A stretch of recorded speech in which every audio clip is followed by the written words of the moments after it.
lifestyle. Sports cards and we live now. Jeremy Lee in the building and every guest that you ever needed. Sports cards after hours keep the hobby heated. Updates, hobby talk like you never seen it. Sports cards live and none could ever beat it. Sports cards is a lifestyle. Sports cards and we live now. Welcome to another episode of Sports Cards Live with your host, Jeremy Lee.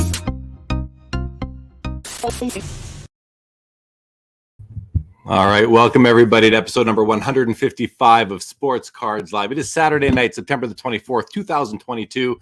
My name is Jeremy Lee. I want to thank Jeff Hart, who joined us last time for a great collector-centric episode. He's got an amazing collection. Check out that episode on the Sports Cards Live YouTube channel. I also want to thank Adam Gray and Phil Orlando, also known as Filmington, for joining me for the PWCC Premier Auction last Thursday, a couple nights ago. That was a great episode. Thanks to those guys. Also want to let everybody know that I will be at the Beckett Industry Summit next weekend. So it is up in the air for a Saturday show, but I will do my best. I would like to shout out the Center Stage app. Download the app in the App Store for quick comps, whether you are pricing your cards or browsing at a card show. The app is constantly improving. Join me in supporting these hobbypreneurs as they strive to make the hobby even better than it already is.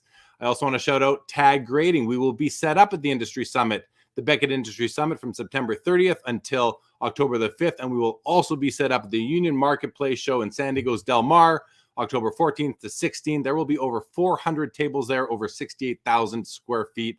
I'm looking forward to that show as well. Thank you to all you viewers, subscribers, podcast listeners. If you're not yet subscribed, please take a moment and do so. And as always tonight, your questions, your comments are in play. So don't be shy. Let's see what you got. Tonight's guest got his start in the hobby. He was injured playing football and spent time collating sets of 86 Topps baseball. He's gone on to bigger and better things as the co-host of one of the hobby's most popular podcasts, Lucas Tigers and Bronze, Oh My. His favorite players are Ken Griffey Jr., Michael Jordan, Patrick Ewing, Bo Jackson, Mario Lemieux, and his favorite teams are the Raiders, Yankees. The Raiders and the Yankees from Brooklyn, New York, currently hailing from Long Island, New York. Let's bring him out. Cage Lawyer as you go by. Welcome to Sports Cards Live, buddy. How are you? That's great, man. I feel like I'm in the WWE. I feel like I got to go up the top turnbuckle now and, like, you know, throw a flying elbow or something. It's nice. That's a good intro. I'm glad you like it. I mean, I like the music. I'm dancing. I got like it's nice. I like it, man. Right. You do this every Saturday. Well, listen. What I don't listen. You guys at Lucas Tigers and Ron, yourself and Andrew Goldberg, your partner. You guys have an amazing production, and you've got a great logo with some cartoons. And I've got a neon sign that says Sports Cards Live. That's got it. The Tigers. We got the Tiger. We got all kinds of good stuff. Oh yeah, it's. I mean, listen, I love it. This is my daughter right here. My daughter designed that, and the logo we'll too. get into that. We'll get into that because there's some cool stuff. I had some questions for you that I bet a lot of people would want to know. We will get to some of that. To let everybody know, you notice again if you joined me and Adam and Phil on Thursday, different background. I am on a family vacation. I am streaming live from the basement of my 950 square foot house. It's an Airbnb that we're in with my family. But hey, I couldn't pass up the opportunity to get Cage on the show. So it's great to have you. And that's why we have a different background here tonight on Sports Cards Live. Cage, man, I mean, this is a long time coming, isn't it? Oh yeah. Listen, I remember I almost felt slighted. You know, I listened to the show. I was cleaning my pool, listening to the show, and listening to the show in the summer, and I kept hearing about the Post-it notes behind you, which you don't have now because you're on vacation. You didn't take the Post-it notes. But I'm like, hey, you know, he's got all these names of who he wants, and then he has to refresh the Post-it notes because he's, you know, I mean, Jay Lee, you're a big guy in the hobby, you know, sure. Literally and figuratively. And you know, I mean, it's and then you ran out of Post-its. I'm like, well, you know, you put my name on a Post-it, like I'll come on whatever you want. So long time coming. Very happy to be here. It is, and it's good to have you. Even though it's your first time on this show, we did have the pleasure of sitting together on a panel at the Mint Collective back in March in Las Vegas. I moderated the panel. You participated in it. It was a great panel. We had Leighton Sheldon as well. A very nice panel discussion that we were able to have. And so this is it's not our first time sitting together and chit-chatting kind of with an audience, but here we go. So the first thing I want to ask you is Cage Lawyer. So listen, I mean, some people say, is that his real name? I mean, is his last name Lawyer and he became a lawyer? Because I think most people know that you are actually a lawyer. That Yes. is your occupation. But I wonder, like, if your parents' last names were Lawyer, would they have named you Cage? And so why don't you tell us a little bit about the story behind what you go by? And I mean, it's become your brand too. It's your name, it's your brand, Cage Lawyer. Tell us the Yeah. story. Yeah, I mean, listen, I guess if they were in criminal law, Cage wouldn't be, I mean, whatever. So anyway, so the name itself. So it's funny, many moon ago, um, I was collecting UFC cards at the time. Had a couple of lawyer friends who were into sponsoring fighters. This was way before the Reebok deal and Monster Energy and you name it. And the UFC in 09, 10, 11, you could basically pay $500, $1,000 and get your name on a fighter's shorts, on a shirt, on their kit. And I had a friend who was actually advertising his law firm on fighter shorts, and people who were on like the main card of the UFC. Think of how far it's come now, right? It's pretty crazy to think about, right? But there were some other sponsors who, they would sponsor the entire fighter kit. You name it, you pay $5,000, $10,000. At least that's what you'd offer. And one of my friends got close enough with a bunch of these fighters by sponsoring the whole deal that they would tell him about other sponsors that weren't paying and issues they were having with contracts with other promotions, not just the UFC. So hey, we had this great idea. A bunch of lawyers, a bunch of friends. We all knew each other from, actually practicing. Let's start Cage Lawyers, which is why there's an S on it on Twitter. That's Cage Lawyers. So we would help fighters with contract issues, get them, in and out of promotions. If the one promotion wasn't letting them go and sign somewhere else, we'd help them with that. Or a sponsor wasn't, paying their fees, you name it. We were going to turn this into this great thing and, start a fighters union. And, you could see some of my initial tweets. If you go back, I mean, my Twitter stuff, I don't delete anything. You can go back to when this was in the beginning. I think it took me like 3 tweets to get blocked by Dana White. I think I said the words fighters and union too many times and boom, was done. And literally, before it even got started, the Reebok deal came in and every fighter was sponsored by Reebok. And, the whole premise of this was kind of gone because there wasn't any more problems with sponsors not paying because it was Reebok who was paying all the fighters. But I had built up a decent enough following on Twitter that I kind of kept the name. And I was not on any other platform. And it's funny, I got into cards, again, many years ago. And I started posting them on the Cage Lawyers account on Twitter. Gary V found me on there and, knew me as Cage Lawyers. And he's like, he's the reason, by the way, I got Instagram. Okay. And I met with him in his office selling cards. He's like, you got to get on IG. I put you in an Instagram group. We can talk. We can talk to some other people. And I'm like, all right, I might as well just bring the name over. So brought over Cage Lawyer. That's it. And at the time it was just me. Wasn't any friends anymore. So I just made a Cage Lawyer. So there's the whole genesis. I wish there was something fancier. Like my parents were at Woodstock. It's a good story. Came up with this fancy name, but no, it's not. I like it because it actually gives some context and it is a story. There is a story behind it. You didn't just name yourself Cage. I'm a lawyer, Cage Lawyer. No. that would have worked too. But you actually there's actually a good reason why you go back. And when I actually posted the episode earlier today on Twitter and I searched for Cage Lawyer, I noticed that S on the end of Cage Lawyers. I thought, what's up with that? But I realized it was you because it had the same avatar and all that. So I knew it was you. But I wasn't sure, why is there an S on there? So now we know. Now you know. That makes a lot of sense. So take us through your collecting career. You just said that you kind of got back into it several years ago. I think a lot of people did.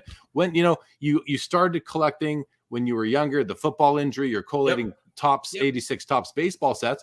But take us through your collecting journey. So, because I feel like I've listened to several of Luca Tigers and Bronze Oh My's podcasts. I don't know how many. You guys are over 800 episodes now, which is mind-boggling in and of itself. You guys are.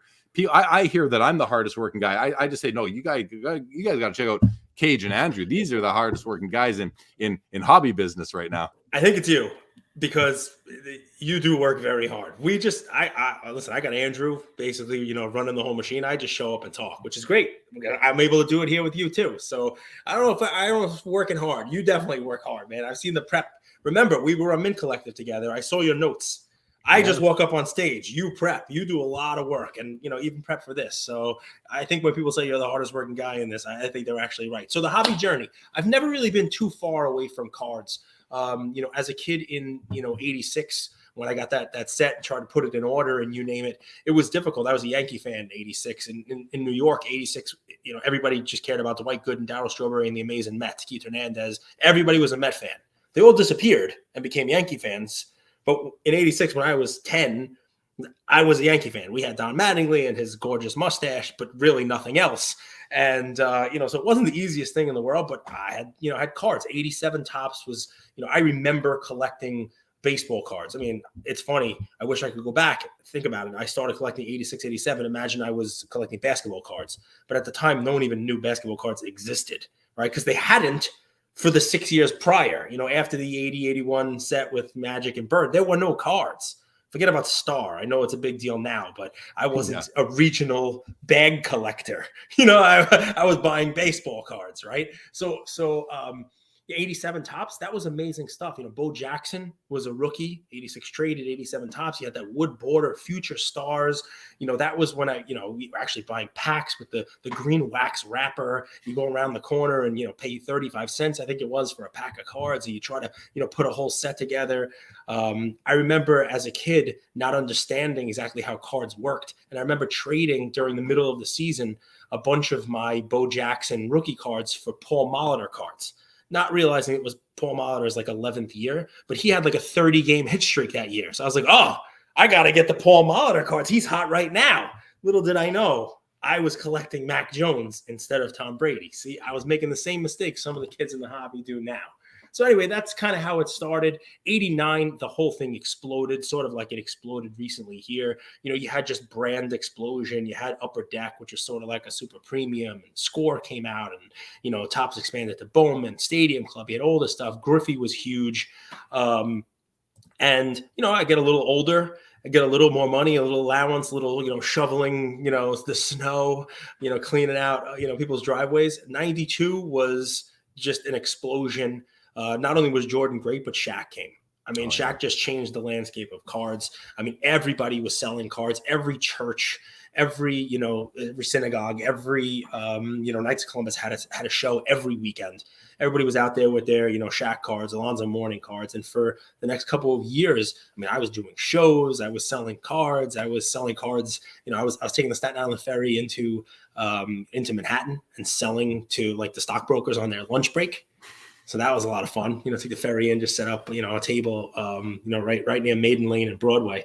And yeah, I mean, the cards were crazy. And I did that. I sold cards straight through college, would take the cash with me, at the end of summer to college, go to school. Believe it or not, it's funny how things work. A lot of card money people left. If you want to talk about full card journey, I have a humongous Drew Bledsoe collection. That was my guy. That was who I picked in 93. He made it to the Super Bowl. A lot of people don't realize in 94 or 95, he lost to Brett Favre and the Packers. And I just built up. I still have it. I have, probably 1,000 Drew Bledsoe cards in my basement. That's worth about $4. I backed the wrong horse. I mean, cards kind of fizzled out there. I mean, you could read, a whole bunch of stuff. I remember going to a show in New Jersey in Parsippany, which was this great Tuesday night show. And I remember in the, late 90s, you would think wow, Kobe and PMGs and everything. It's all hot now. It wasn't then, it was Beanie Babies. The whole show went from baseball cards to Beanie Babies. And I, believe it or not, I was on eBay in the 90s selling Beanie Babies and, helping put myself through law school and you name it. Got out of school, 03. I remember that being big, being down on the name of the card. So it was Chameleon Cards. I remember people opening Exquisite in the store, a couple $100 a box. I remember I bought packs of Topps. I remember, when I came back in this most recent time, I found my old LeBron Topps cards, raw, Bosch, Wade from the packs. I was able to grade them for $8 each. you know. Yeah.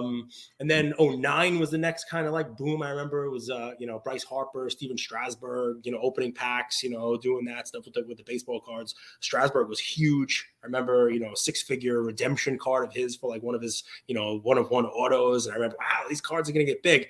But I didn't love baseball cards at the time. And '09 I was doing UFC, so I got into UFC cards.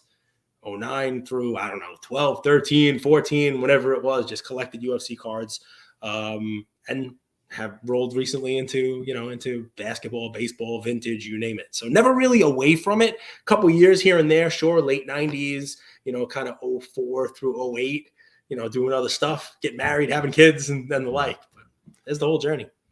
Wow. Well, I appreciate that. That's a nice synopsis. I mean, so you've been sort of hustling cards for a while. I mean that with positive connotation. I mean, you were going down to Wall Street and selling cards to the finance guys on their lunch. I mean, that's entrepreneurial. Like, so you've got it. You've been doing it for so long too. But the thing I found most interesting about what you just told us was that, you were collecting Drew Bledsoe, and little did you know that we were collecting the wrong guy. Of course, you couldn't know that at the time, but the nugget of information and knowledge and experience from that story is really, is it a nugget that you are now using to your advantage by knowing how to approach the hobby as it is today? And on your show, you guys kind of give picks for players that you like. You talk about cards you like. So how are you using the experience, the real life experience of the junk wax era, let's say, or not even just, it's not even the junk wax era experience. It's the experience of collecting a player who doesn't pan out and become worth anything. And if collecting a player that's worth something is important to you, then you might want to avoid collecting a player who isn't worth anything in the future. So can you just speak a bit to how that experience is being utilized in your strategies and in your content right now? Sure. For content, it's easy because, I mean, history doesn't repeat itself, but it rhymes. I've stolen that from somebody famous. I don't exactly know who, but the rhyme right now is everybody's making bets on a player, and not everyone will be right. And in the '90s, I made a bet on Drew Bledsoe. Had I made that bet on a different quarterback, I might have been in a better shape. If I were born 6 years later and I made that bet on Tom Brady, I'd be in a lot better shape. Some of it's luck, some of it's not. So I can't say, wow, don't go all in on a player. Don't pick a player and go with that person, because plenty of people have made plenty of money backing the right horse. People did it with Mahomes back in 2017 when he was not supposed to be that guy, and they've all done fine.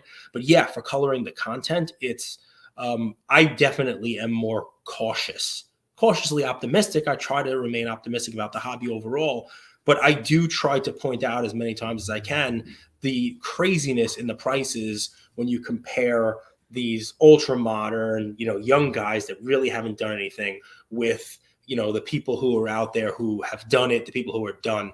I've had some great conversations about it though, Jeremy. People, explain to me, folks like to be right. Folks like to back the right horse and say that they were right early on. They like to watch their guy, and, they like to bet on potential rather than something that's already been done. So I get it. I like to tell, my own kind of history. And yeah, the Drew Bledsoe stuff's worth nothing. I hope for the folks out there listening who are backing, I don't want to say Trey Lance because that's like beating a dead horse, but whoever else, whatever other young quarterback right now, I hope you have the Brady instead of the Bledsoe. Yeah. I'm thinking back to early on in the pandemic, when the hobby was really starting to get a lot more attention, both mainstream, but also just content wise, on Instagram, the card accounts were just kind of pouring in every day. More and more people starting card accounts on IG, more and more channels starting up on YouTube. And one of the narratives I remember back then, Cage, and I wonder if you remember this too, was, how is the hobby going to continue to grow, and how is it going to sustain this trajectory that it's on? And one of the answers for that was, well, fantasy sports, fantasy football. I mean, there are so many people out there playing fantasy sports. Wouldn't they love cards and the thrill that you get with buying, collecting, investing in sports cards? It's sort of similar to the thrill you get when you draft that player for your fantasy team, and then you get to ride the wave with them through the season. And that, I think it ended up being true, that a lot of fantasy players did come in and become card collectors, speculators, investors, flippers, investors, and I'll come back to collectors as well. Now what I see in some hobby content that I consume that passes by my eyes, I'm seeing people say things like, well, a lot of money is going into this handful of quarterbacks this year, and it's very risky. And who's doing it? Who's collecting these? They must be new people coming into the hobby. Well, isn't this what we were talking about 2 years ago? And isn't this kind of what we were speculating was going to happen 2 years ago? And now it's happened. And the narrative now is that, well, these people are doing it wrong and they're going to leave the hobby once they realize that their strategy isn't working. And I question that and wonder, are they going to leave the hobby, or are they just going to try a new player? Because a lot of them are gamblers and they enjoy the thrill. So, we often as a hobby have these narratives, and then the narratives actually come true. They're almost self-fulfilling hobby prophecies. They come true, and then we criticize them. So what do you make of that? Have you observed, or are you seeing the same that same pattern that I just described? Yeah. I mean, listen, the hobby, what's funny about it is I would love it for it to be like everybody who's into sports betting or fantasy or that stuff to be able to do the hobby, but it's different, right? It's an asset, right? I mean, so these cards that we're talking about, they're a lot different than that. And I think one of the things we got caught up with in that, in the pandemic was just this crazy increase in supply. So, I would love it in a perfect world for, there to be a commodity card for each player, but there isn't. We were trying to do that with, let's call it like the Ja and Zion and Luka Prism base cards, right? So that if you bought that at a certain amount, if they went out there on the court and had a great year, that card was going to go up. That's like making your sports bet or playing fantasy, right? But the difference was, while everybody was making their bets, while everybody was drafting Ja and or Zion or Luka, in fantasy or in sports bet, the population count on those, the supply was just increasing in such a way that, the pricing couldn't keep up with it. So even though Ja had this fantastic season, the price couldn't keep up.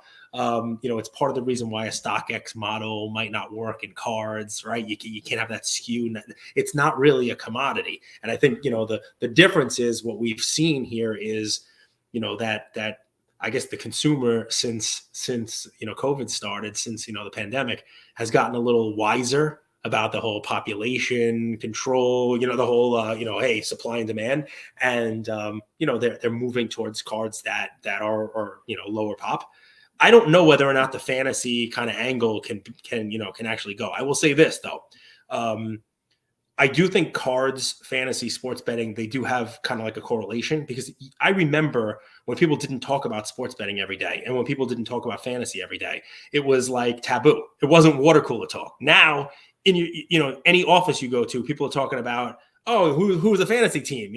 Who'd you draft? Or wow, they got a bad beat this week. So, it used to be something people didn't talk about, and then it became mainstream.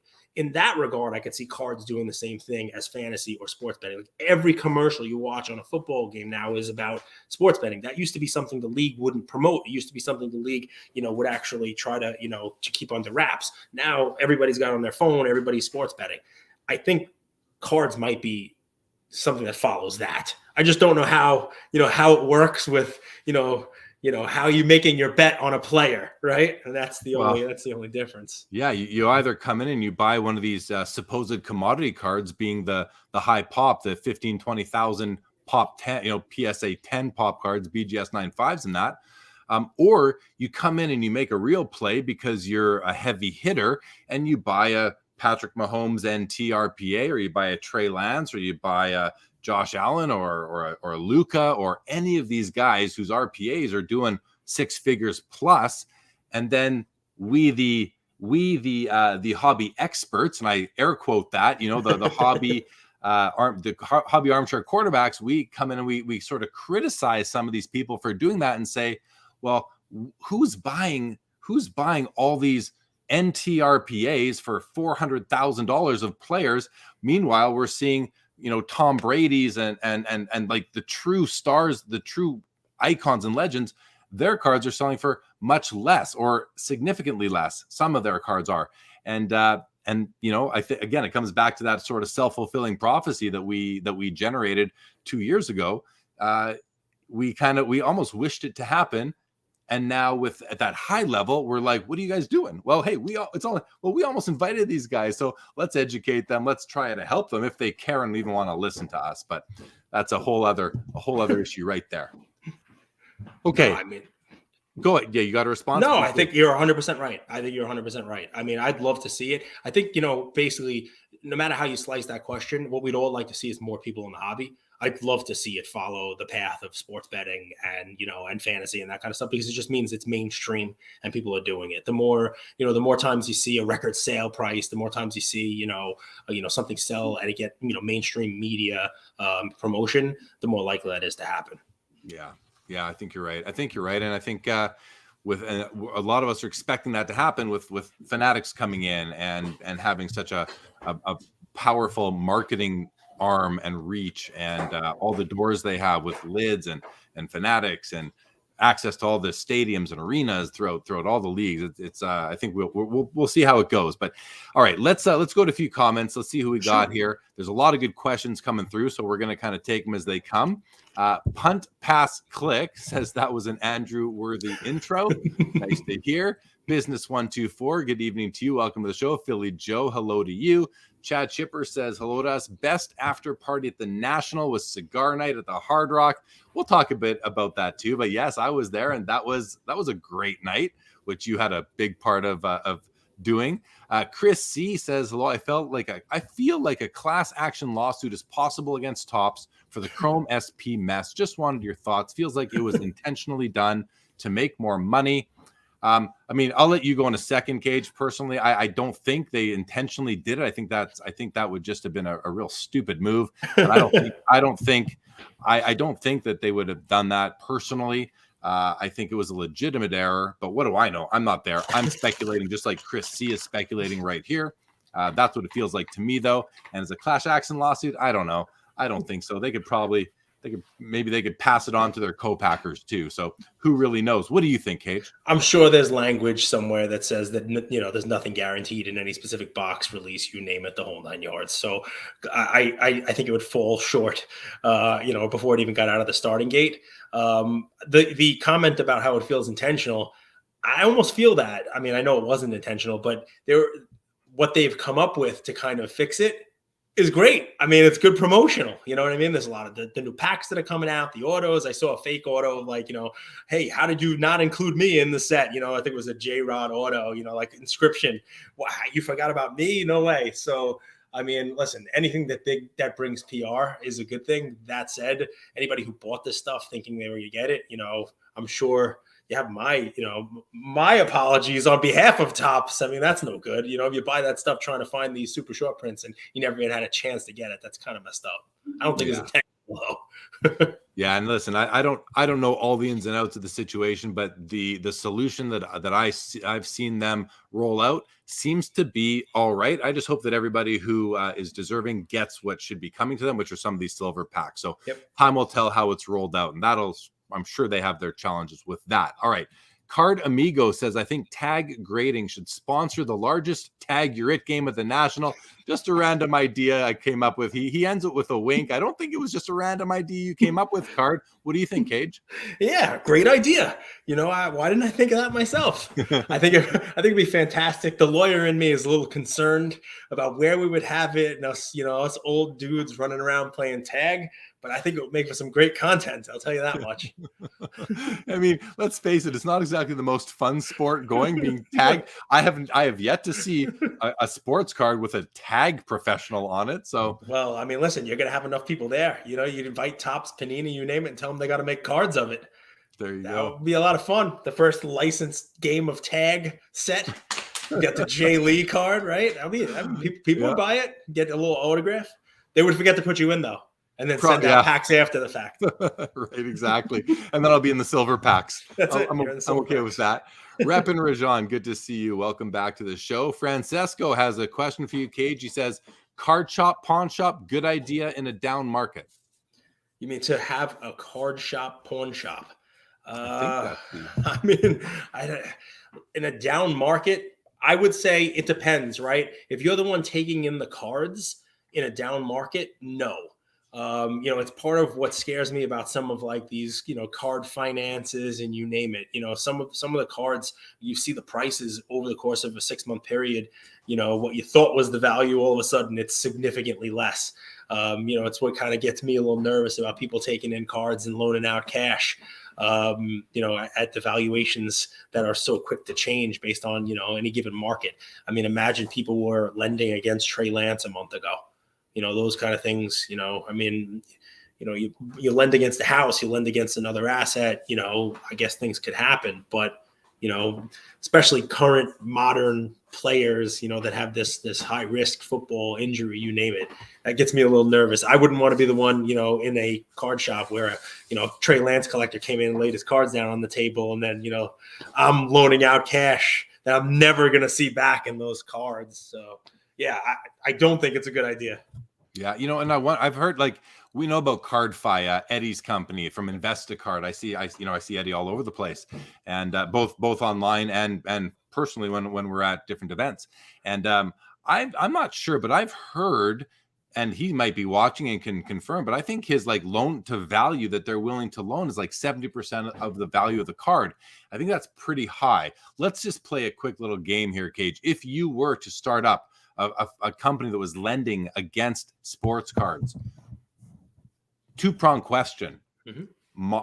Current players that are not yet Hall of Fame guarantees, so like not the Tom Brady's and the Steph Curry's and the Sidney Crosby's, but so current players maybe that came in the league in the past 4 years, excuse me, 4 years, and then legends, guaranteed Hall of Famers. What's your loan to value in those two different groups?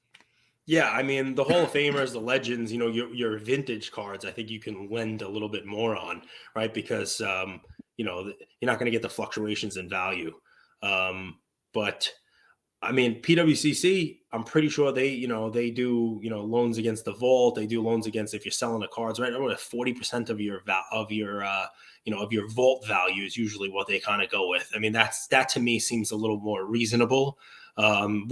With vintage and that kind of stuff, you might be able to go a little bit more. I don't know if I'd be going 60, 70, 80%. I'm pretty sure, Eddie was doing one of these promos that if he came to the National with a Jordan rookie, he'd give you 80% of it. I think he was offering at the time, like, $150,000 or something like that for a Jordan 10. I'm sure part of that was publicity, but, 70, 80% on a card is difficult.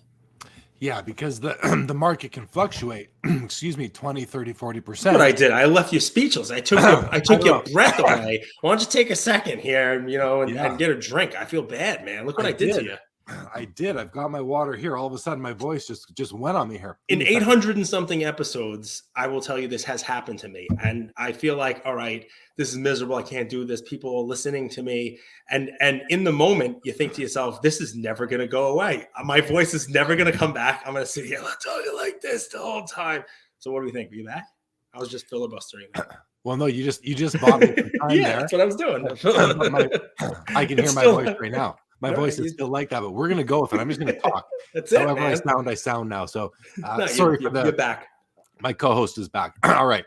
Mad Cult Collectible says, I don't know if all the high pop ultra modern rookie cards are viable as an investment. 20,000 PSA 10s can't have a high ceiling. I could be wrong, though. That's a great comment. And I say that because, a year and a half ago when I was doing the show and we were seeing the hobby just go nuts, but we were also seeing pop starting to go nuts. And there was like a 12 million card backlog at PSA. So we knew there was a tsunami upon us any month now. Yet the values were going up. And I used to say, and I still think there's some validity to this, but I think just the cycles are more powerful than the validity, which was, listen, 15,000 PSA 10 Luka Prisms. Well, that doesn't even satisfy every fan that goes to a Dallas Mavericks game. But you have to consider there's more than just that one card, and not everybody going to the game wants the card, although I would assume most people would. So I think that that Mod Cult Collectibles is right, that these ultra modern high pop commodity cards they can be an investment, but you've got to play. It's more like for day trading, I would think. And I'm not giving advice here. Whereas a long-term hold on a very rare piece of a player who's, got a career under his or her belt is much more viable as an investment. Anything you'd like to say to that? Yeah, I mean, listen, it's a great comment. What it comes down to is tie it back to the question that Jeremy asked a few minutes ago, which is, what happens if this becomes the sports betting or fantasy? I mean, think of how many people who are playing fantasy and they love their fantasy lineup. Think of how many people who are betting on the Dallas Mavericks, Luka, Ja, whatever it might be. If this grows the way that folks think it's going to grow, the way that we all want it to grow, 20,000 PSA 10 sounds like a lot. And you're right, when you add it to the population of the other Luka rookies and everything that's out there, but I know there's more than 20,000 people who play fantasy sports. I know there's more than 20,000 people who bet on sports. And if Fanatics or whoever it is that brings us into the next generation, grows this stuff, they could be a viable investment. It really just, depends on how many people are out there looking to buy it, right? It always comes down to supply and demand. Right now, that supply is way too much for the demand. If the demand increases, though, all bets are off. I think you went on mute. At least I can't hear you. There you go. You're as I'm coughing in the background, so I mute myself. Right. Yeah, you're exactly right. If Fanatics does what a lot of people speculate they are planning to do or can do, is like 10xing the amount of participants in the hobby. That's a lofty goal, but if they can do that, then a population today of 15,000 is the equivalent of a population of 1,500, which means just supply or demand goes up, supply is going to be strained a little bit, so prices should go up with it. But let's keep on going. First of all, hello to you, Global, you beautiful content consumer. Great to have you on the show. Chris C says the way to cure a high PSA count is grade with someone else. We have choices among grading. We do, but you're still, the cards are still out there in slabs, and I don't know that it completely, it cures the PSA count, but it doesn't cure the grading. Eventually, there'll be a universal pop count. I don't know whether Gem Ray is going to be the one that does it, or somebody else, or the grading companies will all get together, or you name it. But eventually, there will be a way to say, okay, it's not 20,000 PSA 10 Lucas, it's 50,000 total 9 and above between Beckett, SGC, and PSA. Like there'll be, I don't know if it's this year, next year, whenever, but I do believe that there'll be a universal pop report, which will be interesting. And I think it'll be by grade, and then I also think it will be by like condition, right? Because not everybody uses the same numerical assignment for a gem mint or a near mint, and et cetera, et cetera. So that'll be interesting. Triple V says he's in agreement with your recent take on judge cards. The ebbs and flows of the hobby must be experienced to understand fully. Yeah, well said. And Global says that you are a bloody legend, Cage. There you go, That's buddy. it. There you go. I'm big overseas. I mean, I'm kind of big everywhere, but it is what it is. Actually, the picture of you that we have on the thumbnail, I wrote back to you. I said, "Hey, man, where's the rest of you in that picture?" I got to tell you, Jeremy, I almost didn't do the show. So this lovely guy with all the prep time, he's like, "Hey, you got a headshot?" So I send him my professional headshot, which I took in 2018. It's funny, I was about 25 pounds lighter than I am right now. But if you saw me earlier in the year, it's like 75 pounds different. I lost a lot of weight this year. I still got some to go. But he writes back, he's like, "Oh, a skinny picture." I'm like, "Hey, what?" I wanted to say, I literally almost wrote back like, "Yeah, next to that, put a short picture of you, and we'll be all good." You know what I mean? Like everything will be great. But I didn't. I was just like, I'll just show up. One with hair. Or a picture when I had hair, right? Yeah, I mean, it's all good. But no, I'm getting there. I lost a lot of weight for National. And, this is the time of year, Jeremy, where Halloween candy comes out. And I usually go, full blast on the candy corn pumpkins. But I'm going to try not to this year. That's my weakness. But you know what? It's true. My response to you was, "Oh, skinny pick." Skinny pick. I was like, what the hell is this guy trying to say? Yeah. Well, I wondered, is he going to show up tonight? I'm glad you did. I'm here. I'm glad you did. I always show up. All right, James, good evening to you. Grew up going to the Parsippany show. Very cool. Alex Bailey says we had years of growth within a single year. give it a decade. Yeah, I think we need to let the chips fall, as they say. Right, man. Let it breathe. I love that. Contender Sports Card on Instagram, welcome to the show, says, watch Fanatics revolutionize the RPA by adding another aspect to the card, game use memorabilia, plus auto, plus serial number, plus something else, something new. I mean, what, like maybe DNA? Like, I don't know what else they could do, but I'm curious what that next evolution might be. So NFTs. That's something. That's it's possible. But it's starting lineups that are hideously realistic. Hideously realistic. But we're talking about adding something physical to the card. Wonder what that could be. Dan J, good evening to you. Welcome to the show. We have Hockey Barn Collectible. Says someone was looking to corner the market with the tops good up. Joe Perot, good evening to you. Says foosball table in the background. A nice touch on a Saturday night. Yeah, hey man, I pick my Airbnbs very well. I must say. Back to the tops talk. DR says that I asked Parkside Collectibles if they would make a coaches type product to distribute to kids instead of just the hanger boxes of soccer cards, and they tweeted they were going to look into it. So, and I apologize, that is not back to the tops issue. It says there are a lot of slow runners in the hobby. Okay. Hockey says most dealers will pocket the silver packs themselves, and collectors who bought the product will never see them. I mean, most is a strong word. Hockey. I'm going to assume the opposite and say the opposite of most, whatever that is. But I don't think most will. I think that people know about it, and some will for sure. You're just not going to get away from that. But I think most is too strong there. Chris says that the top solution doesn't assure that the real collectors get the silver packs exactly. I don't know how they could do it exactly. So I think we have to kind of consider that it's going to be impossible to rectify this to everybody's 100% satisfaction, and we can only expect them to do the best they can to learn from the mistake and not make it in the future. What else can we do? I don't know. Put them out of business? I mean, I don't think anybody really wants that. Cage, any comment? No, I mean, listen, everything's being said there about the silver packs is correct. I mean, here's one of those things. You know, you have the ability to vote with your wallet. You know, where you buy your cards, you know, is where you spend your money.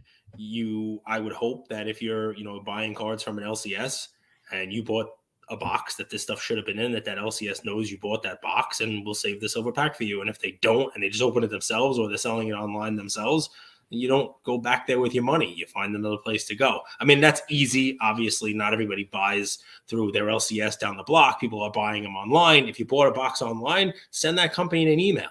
Say, hey, I bought one of these boxes. I know you're getting silver packs. Make sure that, you know, one's being reserved for me. You bought through a breaker, send the breaker an email, right? Hey, I bought into a breaker. Hey, I bought a box break from you. I should get a silver pack when you get it, you know. And what's fun here, guys, there's no BBB, right? There's no Better Business Bureau. But if you bought from a breaker and you have, you know, the receipts, that's a big word, right? You know, the coach of the Jets made it very big. And then Gary V lost his mind and, you know, was yelling about receipts also.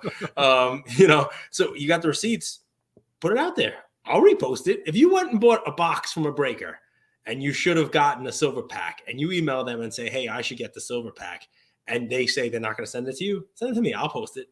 Jeremy will post it. Maybe depends on the break. You know, if you get their friends, maybe. If you bought any of this product from online, you have an email that has that receipt, so you have a paper trail. Okay, let's keep on going. Yep, keep it going. DR, could these leveraged card lending programs turn into a subprime lending catastrophe like we saw in the U.S. during the Great Recession and take down everything with it on its way down? Well, listen, I actually heard Eddie say on the Sasha T podcast that he compared what he's doing to a subprime sort of service. So it is already really happening. It is similar to that, but can it take everything down with it on its way down? I think it's too niche right now. So I don't think that's the case yet. But if this thing grows to where every collector is borrowing against their cards at subprime type rates, then the answer I think would be yes. But we're not there, and I don't think we're going to get there. We'd all have to be pretty stupid to get there. John, go ahead. You walked around the show? You walked around shows lately? We are all pretty stupid. No, but you're right, though. It's definitely such a small segment of what's going on. You know, I think Eddie is smart with his money. I think the fact that PWCC just got, that huge amount of money also, they're going to do it the right way. They have a vested interest in obviously not, crashing the whole market. They crash themselves if they do that. So, I'm sure they're going to be mindful of how they do it as well. So I think you're right. Okay, John Waller says, thoughts on collecting moving further and further away from a kid's game. If anything, it's turning into a rich person's game. Thanks, guys. Cage, what do you think? Yeah, I think it will turn back into a kid's game and stay a rich person's game. What it will take soon is, I think we're already starting to see it.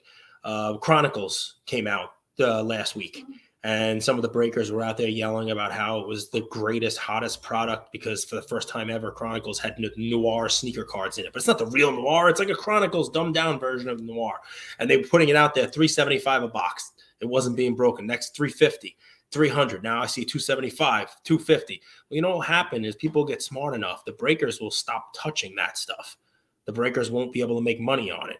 The people who are pricing it out, Panini, Fanatics, whoever it is that's going to be, and I'm just using Chronicles as one example. There are plenty of these across the different sports and across different products. It won't become a breaking product. It'll go back to being the retail product that it was supposed to be. That's in stores and it's on a hanger and it's a blaster in Target for $19.99. It's not getting marked up by somebody for $70.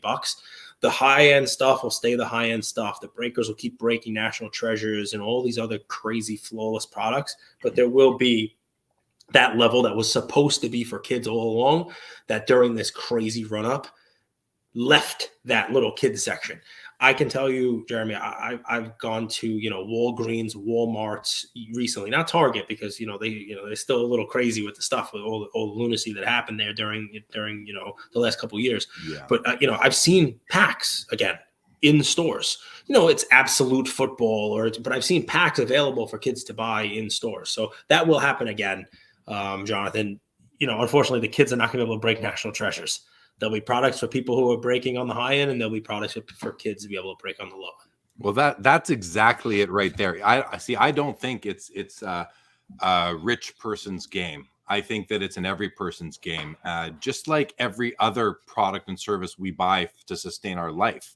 You don't have to only buy the Cup or Exquisite or National Treasures or Immaculate or Flawless or Pearl. You don't only have to buy the most expensive things. The problem is that that's what everybody wants. So if you're a young person or you're somebody who, who makes a modest living, you can't afford those products. And I've said it before, and it comes across, this is a very harsh and probably not very popular take, but it's my take. I'm going to share it. The people that can't afford those products, I say with some compassion, I say, too bad. You can't afford it. You also can't afford to buy a Ferrari. But you can go buy whatever else you want to buy. You can go buy a car for $25,000 or $15,000 or a used car for $6,000 or $8,000.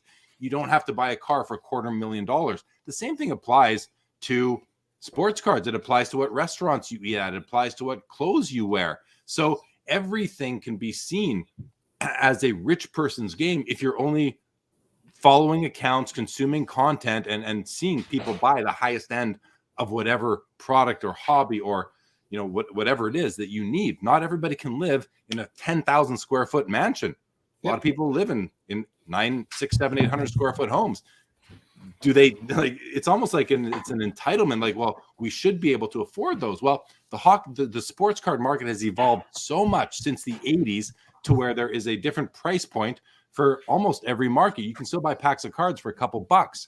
That's a lot of money for a lot of people, but it's not $2,000, right? It's a couple of bucks. So I think it's still a hobby for everybody if you can stick to the lane in which you are able to afford.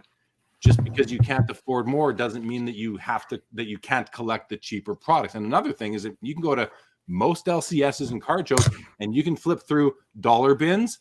At the Burbank show, Rob and Burbank Sports Cards, they had a whole corner. I think they had 1 million cards out, 25 cents a card. So wow. It's not just a rich person's game, but everybody wants what the rich people have. Listen, I drive a GMC Terrain from 2013. That's what I drive. That's my vehicle. Okay. It's a nothing car. Like, it's not, I shouldn't say it's a nothing car. It's probably worth $11,000 right now, Canadian. So if you're in the US, you know what you probably think it's worth $1,000. It's not worth much, but I can't afford to go buy a Ferrari for $250,000. Do I complain about that? No, I drive what I drive because it's what I can afford and what I want to drive. So sorry for the rant there, but no, listen, I think you're 100% right. I mean, just to put a little cherry on top of the sundae you just made, I love watching the premiere auction on Thursday night from PWCC, but I can't buy the vast majority of the cards that are in it. They have a weekly auction, and there I can buy almost every card. There's hundreds of pages of cards that are $10, $12, $15, even graded cards. So I think, you're 100% right. There is a segment of the hobby for everyone. We can't all play, in the majors. We can go out there with a 6-pack and play some beer league though on the weekend. Exactly. You mentioned the premier auction, which I've been covering since it started a year and a half ago or so. And I watch this every night, and once a month, I should say, I'm watching this auction, and I'm seeing all these cards I would love to have. And I'm kind of drooling over these cards.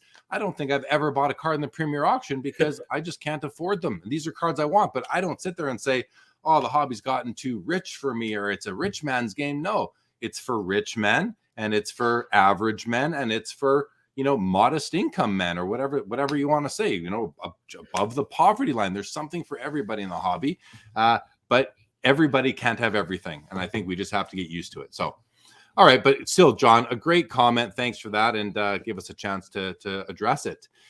Mac says, welcome to the show, by the way, says, will Luka reach Jordan, Kobe, LeBron level card wise, or just below that above Shaq and Curry?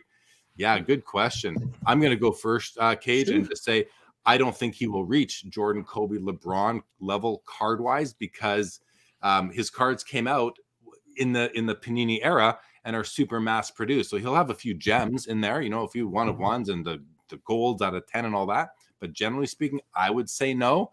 Now, and I also think that a lot of his cards have championships built in already, like 2 at least. So it's going to take hitting those and then some, winning those chips and then some. What do you think? Yeah, I mean, this is it's a great question, right? Because if you take out the one hyphenated word card wise, right? Will Luka reach Jordan, Kobe, LeBron, Shaq, Curry level, right? That's multiple champions. That's MVP. So basically your question is, 2 parts. Number one, can Luka do what they did on court? Sure.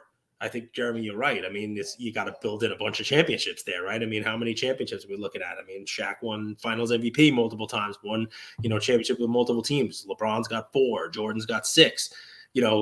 It's a tall order for him to match their on-court performance. And then beyond that, because his rookie cards and the majority of his cards came out in this card proliferation time where there's just so many of them, even if he is able to match on court what some of these guys did, there are so many more cards that now adding in the card wise, it makes it even tougher. He might have to do more than some of these guys. I mean, Shaq, I think part of the reason Shaq doesn't get the love that, card wise, to use the word again, that some of these other guys, because that 92 period where I was talking about, cards blew up again, just, so you could buy a Shaq rookie card for next to nothing now. You want to go buy his Flair rookie, with the brown or gold border, or his Hoops rookie or whatever, it costs next to nothing.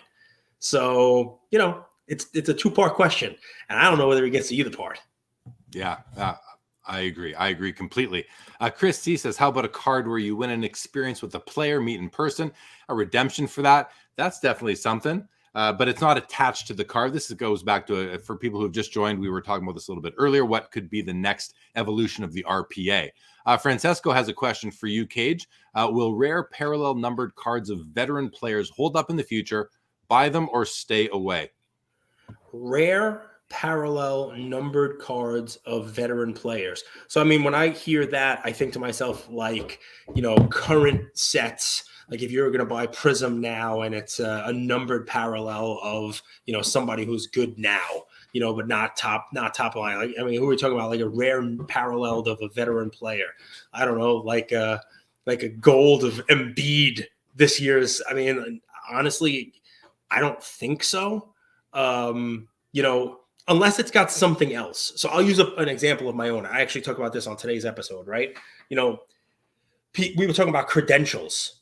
Why do people love the credentials cards? And I said it has two things going for it that make it work. One, they're numbered and they're low numbered. And also, they weren't made for a million years in a row. So not only are they limited in that particular year, but they're also limited for a player overall. Like PMGs. Why do people love PMGs? Only a couple years of PMGs, and there's 100 of them, right? So if you want to get a Michael Jordan PMG, forget about the stuff that's out now. But if you want to get, there's a couple years of it, there's a couple hundred of them. Like you're fighting, there'll never be enough supply of those, right? Rare parallel number cards, it depends. So I recently bought a 2012 Prism Gold Tim Duncan. Starting to buy a little Tim Duncan collection. I passed on it. While we were talking, I let a PMG red go.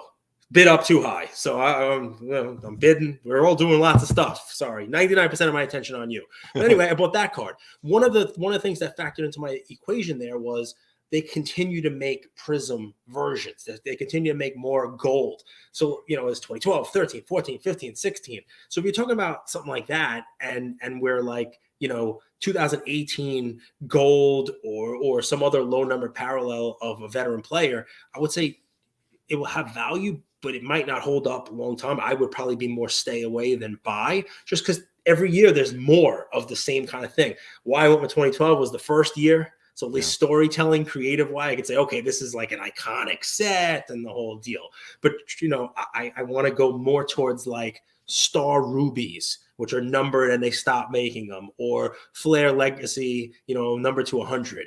They're numbered, they're rare, and they kind of stop making them. You know what I mean? Like that. Those are the kind of cards I would go with rare parallel to vet players, as long as they stay rare. If they're things that they continue to make, it makes it a little tougher. Yeah, and that's the thing with Prism Golds, right? Every year they come out with Prism, they make 10 more golds for that player. Now, 10's not a big number every year. Even over 10 years, that's only 100 cards. Now you've got the 97 PMGs between the greens and the reds. It took 10 years to get there. So I have a couple of comments on that. The first one, when it comes to credentials, and they're my favorite cards, by the way, the other thing I love about them is that they're often, they have something really cool technology-wise in the way they were built, right? Whether it's die-cut cardboard on a layer of acetate or vice versa, or a really nice gold foil with a shadow coming off them like the 99s. I love those. They're really cool. The other thing is that as far as low-numbered or rare parallel numbered cards of vet players right now, what I do like about that is that, number one, they're not base cards, so they're not made in the tens of thousands or hundreds of thousands.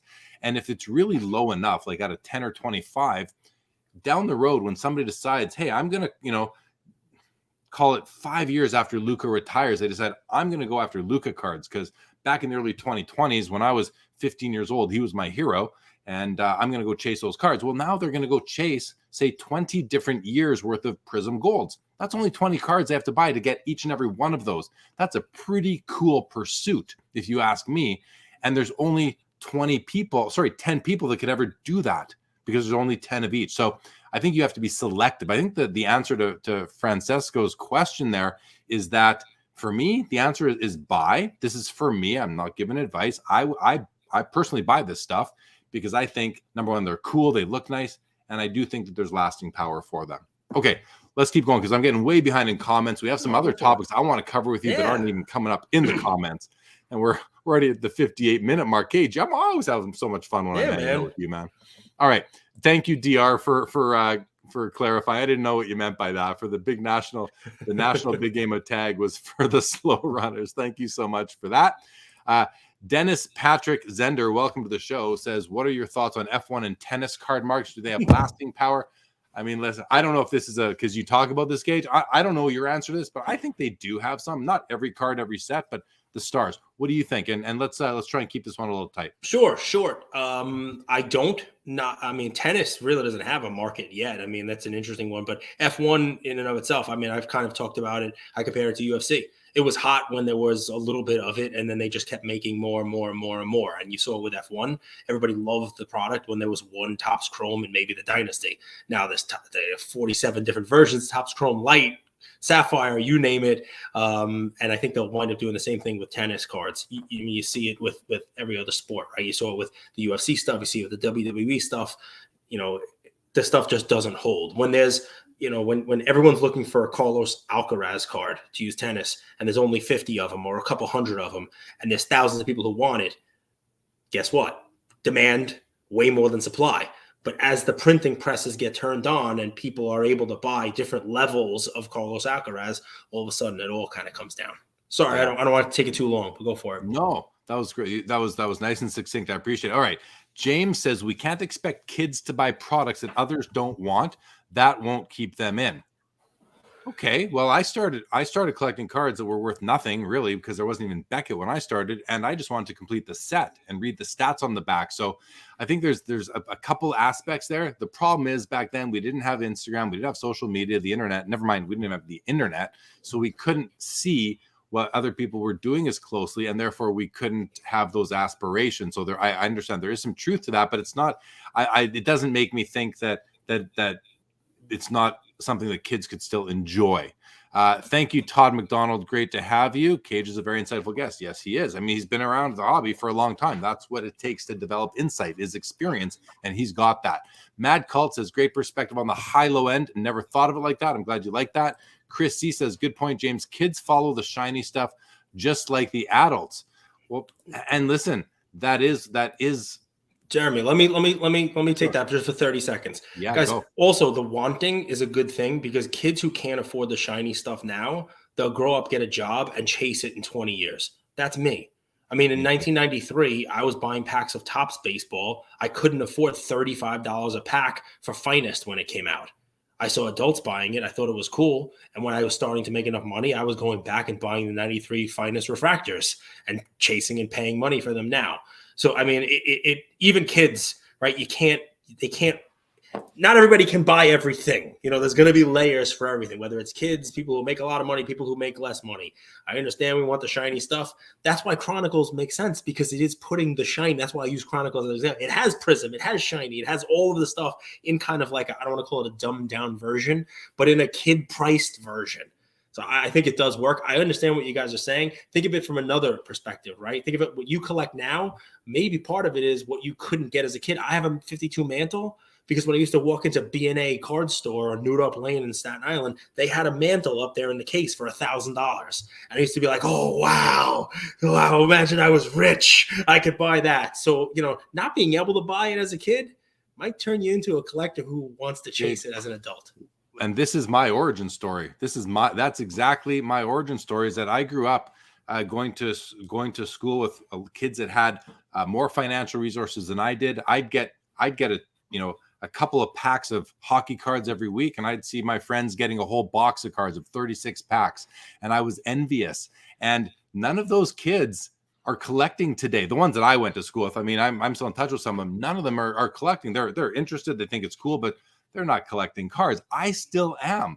And I think part of the reason why I still collect cards is this ingrained experience I had as a youngster, which was desiring something more.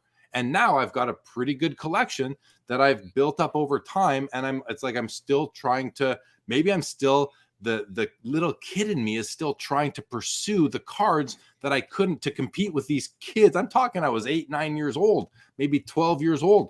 I'm still maybe competing with those kids today, 40 years later. Like, is that part? I think that's part of the psychology behind why I'm such an ardent collector, because I just love I love the cards. But I think you said it really well, Cage. There's a good thing that kids want what they can't have now, because it's going to hopefully make them work harder to get it, do it the right way, the legal way, and then when they do have money when they're older, they will be fueling the hobby, just like I'm one of many people who are fueling the hobby today for the same experience that some people are having right now. So great comment, Cage. Thank you, Chris, for bringing that out of us. DR says, some folks shop at Aldi, others shop at Whole Foods. Either way, you eat food and participate. There are always bargain bins at every show. 100% correct. Larry Morris, welcome, says, been collecting since 1970. If you collect long enough, you end up with value in your collection. It takes time. Patience is not a virtue that many people have right now, right? Delayed gratification, no, it's kind of gone by the wayside for most people, and it's instant that people crave. So I think it's a great comment, Larry. I just hope that people can have some patience. Chris C, I started in 1987. Unfortunately, my journey began at the start of junk wax. Still think sealed wax and vintage will stand the test of time, especially anything sealed before 1980. Okay, fair enough. And Staven, first one I've caught in a while. Jeremy, great conversation. I'll definitely rewatch the beginning when it's out. Well, welcome back. Good to see you back, Staven. Sports cards. Wow, lots of stuff, guys. Appreciate all you being here. Cage, you having fun so far? Of course, man. Of course. Loving it. Love the comments. And I mean, you do this every day, guys.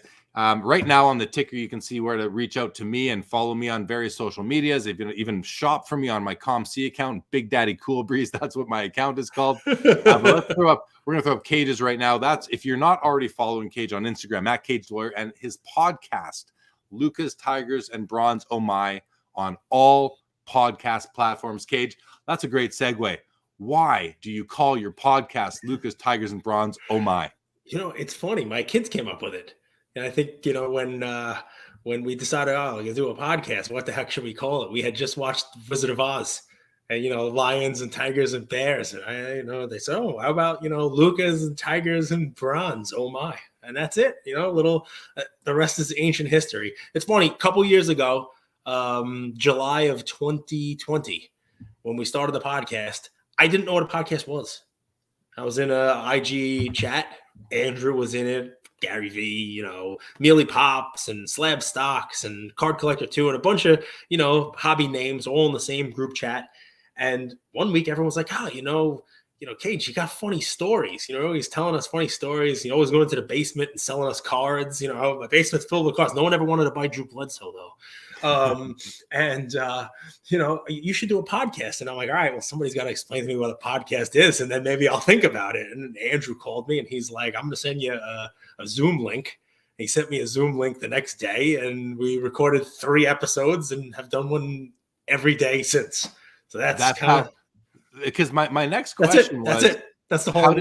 How did you and Andrew hook up? Like, how did you? Because you guys have a chemistry. You guys, I mean, listen, I gotta say, he keeps you in control for the most part. He does a great job as the guy on the other side of you, and you play off him really well. Like I really do. I told you the other day, I'll listen to your podcast even if I don't care what you're talking about because I just enjoy your banter and the way you guys are on your just to listen to is fun. So yeah, is it as simple as that? That's how you met and how you started? So if you go back to my Twitter, before the podcast, you'll see I was just posting cards. I was grading, just bulk subs.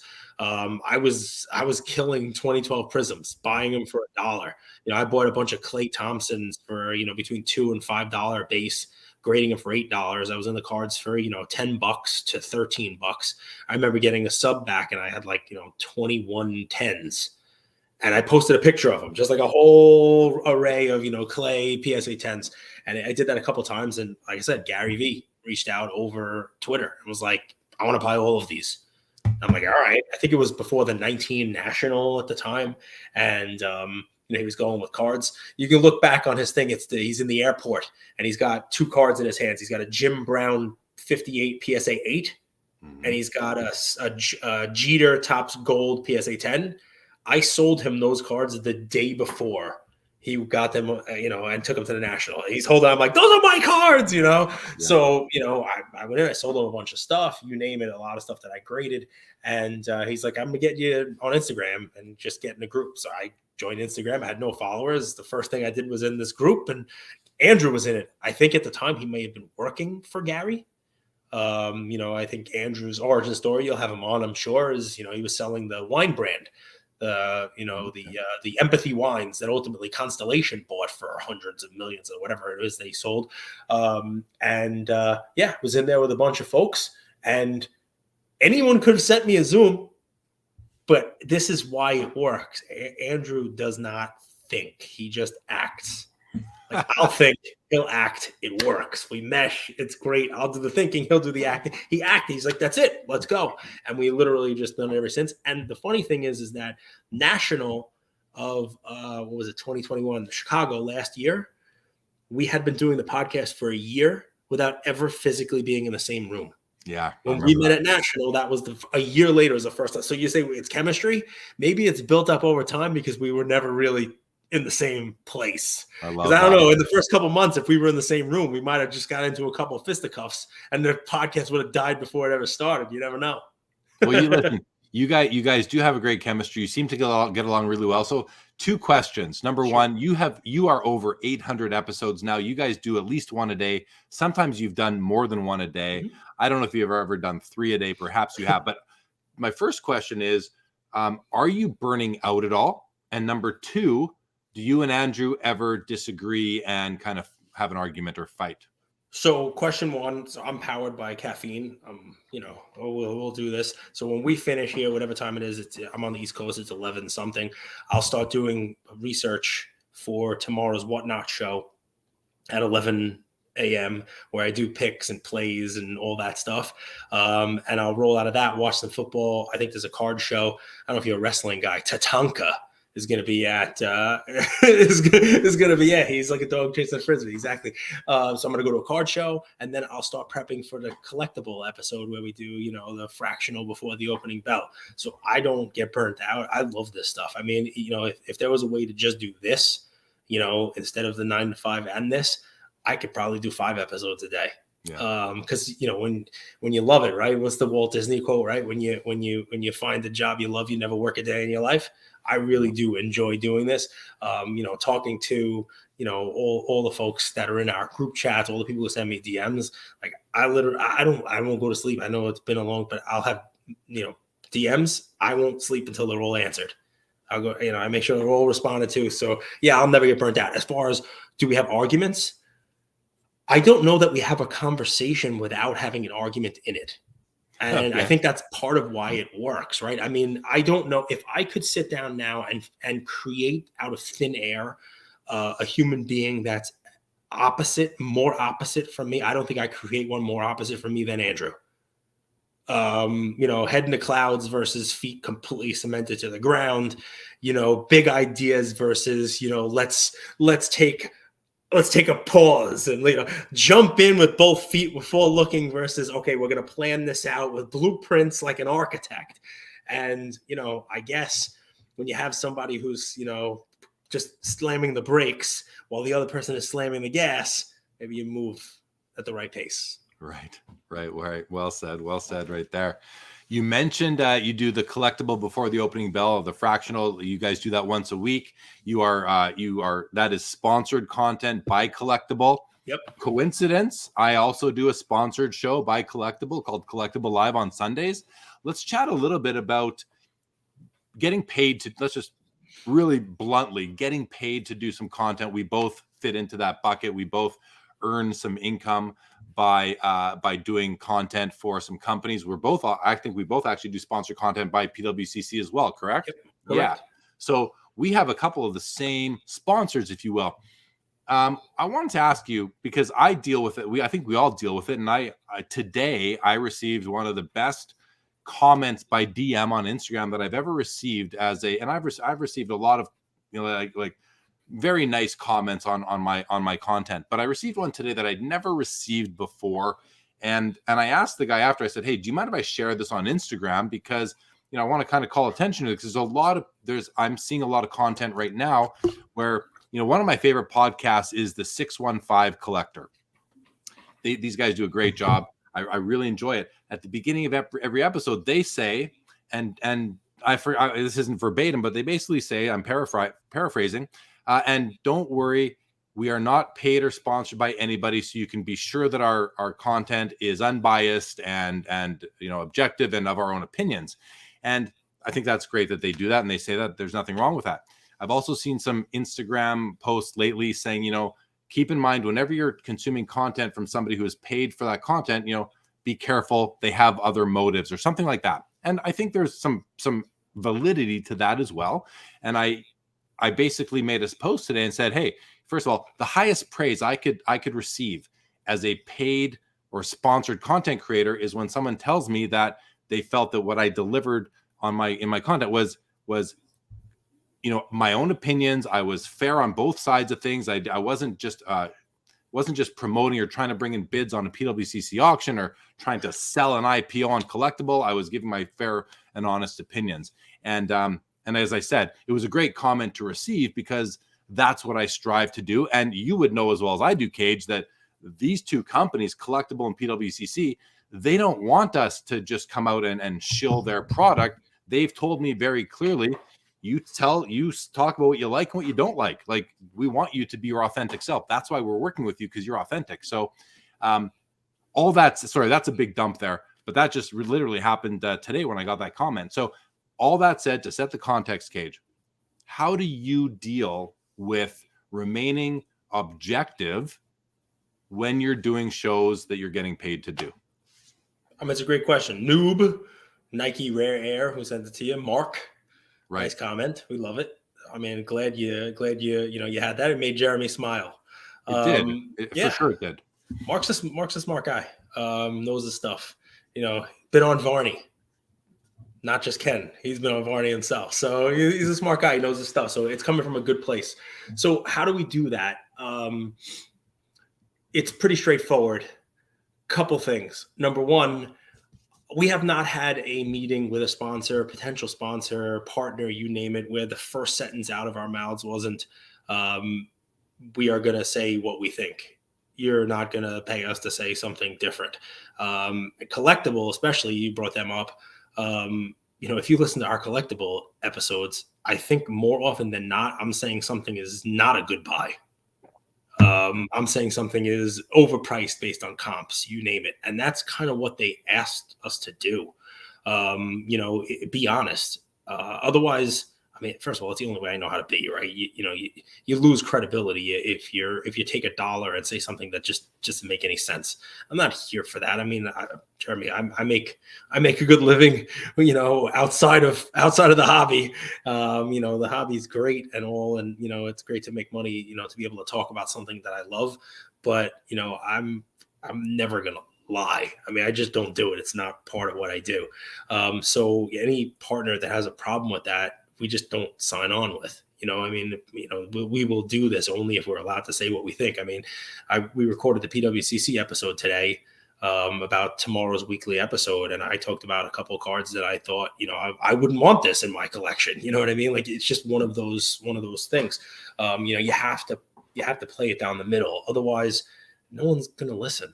You have no value then anyway. People can see right through that in the hobby. In today's world, if you're not found out today, you're going to be found out tomorrow. You're going to be found out. So you might as well just be your honest self. And we have nothing to hide. It's one of those Mark Twain things, right? He used to say, if you don't ever lie, you don't have to have a great memory, right? It's, you might as well just tell the truth. So that's one. Number two, I think, and this will apply to you also, as far as taking money. The best part about it is I've never taken $1 from any of the thousands of people who listen to the content, and neither of you. We could do it a different way and be behind a paywall and do, what do they call this? Patreon. I don't even know what the hell it's called because we never even looked into it. But there's, you got to pay for a VIP club. You got to pay for this. You got to pay to listen to this special episode. There's some word for it. I don't even know what it's called. But there's, some people have podcasts you have to pay to listen to. Instead, what I would say is we have partners because by doing that, we're able to keep 800 episodes, an episode a day for thousands of people. I think we're approaching, if we haven't passed across all platforms, 1 million downloads, 1 million. And we've never charged $1 for that. We've never monetized it. We've never put an advertisement in any of it outside of what we do with our, hobby corporate partners. So, I don't view it as, well, I'm taking money here. I got to go out there and say something. We would just not take that money. And we also, I will tell you, we've passed on more sponsors than we've taken. Maybe for that reason, maybe not. There's something to be said. I listen to Dr. James Beckett. I love the guy. The fact that he's so credible, nobody cares that he starts off his 10-minute podcast with 8 minutes of sponsors. I'm obviously making a little bit of fun there, but you understand what I'm saying, right? People don't care that he is basically a NASCAR car with sponsors. All the people he thanks, all the people he says, because he is who he is. And, that's something you kind of shoot for also. When you have that kind of an impeachable name in the hobby, that kind of credibility, you've dealt with enough people who know you're not going to screw them over. You're not going to lie. You're going to be a straight shooter and tell it how it is. It shouldn't make a difference that you take $1 from a corporate sponsor to allow you to keep your stuff free for everybody else who's consuming it. Well said. Well said. One caveat to that is that on YouTube, we do take the odd dollar when somebody gives you, I forget what it's even called. I don't get many of them on my channel. Yeah, you get a tip. I once in a while, someone shoots you $5, $10, $20. It's much appreciated. So, but again, I got to figure out how to do that. I want that money. Let's go. Yeah. Give me that paper. And some guys make a lot of money with those super chats. They're called with super chats. So you can get that, but it's minor. It's very minor in the whole scheme of things. But you're right. We do make some money with sponsors by doing sponsored content, like specific sponsored content as well. And like you, any sponsor that would want me to say something that I don't believe in would not be welcome to be. I would not align my brand with theirs. It's just not the way that I do it. And like you, it seems like I get an email almost every day by somebody asking if they can partner up. And you got to be very selective with who you're going to partner with. And I like to know the people behind those brands too, to make sure that I know it's not just a brand, but the people. I want to know them and be comfortable with them, because people can go in any direction at any time, a lot of times. So it's important to do your due diligence as well. Okay, let's keep on going. We'll come back to some more stuff. Daniel A, amazing episode. Can't stop thinking about Mortal Kombat when I see Johnny's name. I think people think your name is Johnny Mortal Kombat. I love that. Andy Keenan, why does the hockey market not get its due, but F1 and soccer have exploded? Great question. I don't know. And, I'm a hockey guy first and foremost. I love all the sports, including F1. Soccer is the lowest on my totem pole, but Cage, any quick, succinct reason in your mind why the hockey market doesn't I'll keep it under 60 seconds. We talked this week on our show a couple times about creative pricing, and how when something is new or fresh to the hobby, people are able to tell stories about it and basically make pricing up, whether it's a one of one, something that's new, something that hasn't sold before. F1 and soccer both fall into that category. While there are random Alifa Baloget cards in the 50s, and there's random stickers and stuff overseas with Panini stuff, for the most part, there wasn't a mainstream soccer set. Same thing with F1. Sure, you have the Futera stuff and, the Sports Illustrated for kids, Lewis Hamilton and the like, but those both exploded onto the mainstream with top sets. Soccer has some old World Cup sets, but they have now tops. Hockey's been here. Hockey's been here all along. There's vintage hockey. There's hockey, way back in the day. There's hockey cards that are over 100 years old, and there's continuous hockey sets. There were hockey cards when I was a kid. So you don't have the same creativity that you're able to do with the pricing of it. This explosion, there's only a few sets for everybody who's trying to get it that you have with F1 and with soccer. Yeah, it's almost taken for granted. It's where soccer and F1, like you said, kind of brand new to the card scene for the most part, mainstream today wise. All right, cool. Card Amigo says, when you guys started collecting, did you walk to school uphill both ways? In the snow every day. Even the summer. I actually did in the 80s. I did. But yes, that's what happens when you, as life goes on, you gain more experience, and then younger people like to call you out on it, right? I did it to my mom too, so I totally get it. Kenwood, nice comment here, says, hey guys, Jeremy, thanks for having Cage on tonight. I really appreciate his expertise, not only tonight, but on Luka, Tiger, LeBron podcast. That's pretty cool. Thanks, thank you for that comment, Ken Wood. Skimming out Hits and Chick says, we see the same cards in these auctions every week. It needs to stop. That's not going to happen. It's not going to stop until sellers decide to stop selling.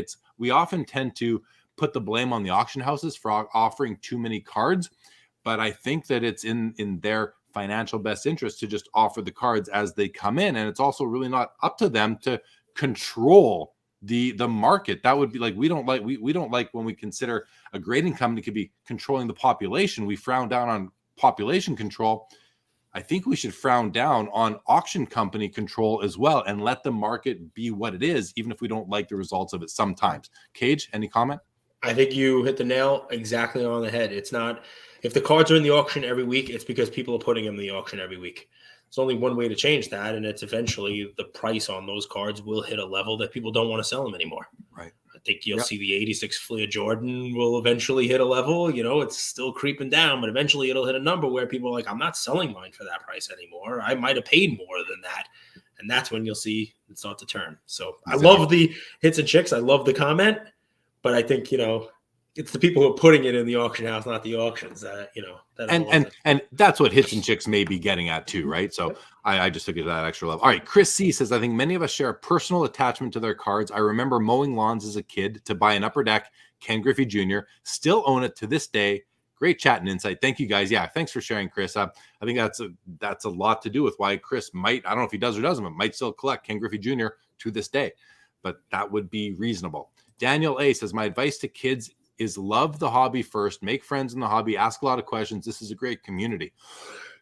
Well said, Daniel A. Thank you for that. Bob's Big Boy says, Jim Brown is the Mickey Mantle of the football market, iconic rookie card from the 50s, and his cards have been immune to any market corrections, gives credibility to the buy vintage crowd. Yeah, well said. That's one card, but I'm with you for certain right there. Francesco wants to know, what are the top 5 hobby-related YouTube or podcasts that you guys listen to? I love the question, but I also don't like it because I don't want to leave out number 6, who might be a good friend of mine. So I'm not going to answer, but I'll tell you, because I mentioned them both tonight, the 615 Collector and Lucas Tigers and Bronze. I'll stop there, but I do listen to more. Anyone you'd like to shout out or not, Cage? We're busy making our own content, so I don't really listen to too much, if I'm being honest. I listen to your show. Every now and again, I'll throw on the sports card nonsense, guys. Me and Gio kind of get after it here and there, as we did on the Aaron Judge stuff recently. Listen, how about this? Top 5. Everybody knows the names. How about some shout outs to some guys that, you don't know? How about, Manny and Reckless on the thick pod, and we got double coverage down in Australia. Mm-hmm. 2 of my favorites. They might not get the views and the likes they do, but the double coverage guys are holding it down over there. And give a shout out to Manny and Reckless. They're starting their thing. Maybe I think it's funny as hell. I watch it. Good. Yeah, I'm glad you shouted out some of the less sort of prominent podcasters, and they can gain prominence. It comes down to being authentic, being consistent, and having some knowledge about your subject matter. If you have those 3 things, you could be a successful podcaster. How can you not pull for a podcast called The Thick Boys? I mean, come on, a good name. A good name is important too, for sure. What's up, Baz? Welcome to the show. Craig Booge says, would you be critical of PWCC scandals, shill bidding? Well, first of all, I mean, critical, sure.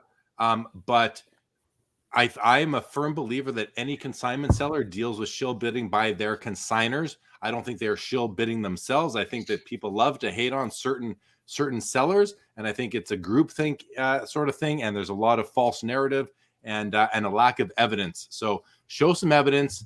Otherwise, we're not even going to talk about it any more than that. Unless, Cage, you want to add something? Sure. I was collecting during the time where, there were some fun things going on at PWCC, and I could speak to my, my actual experience with them.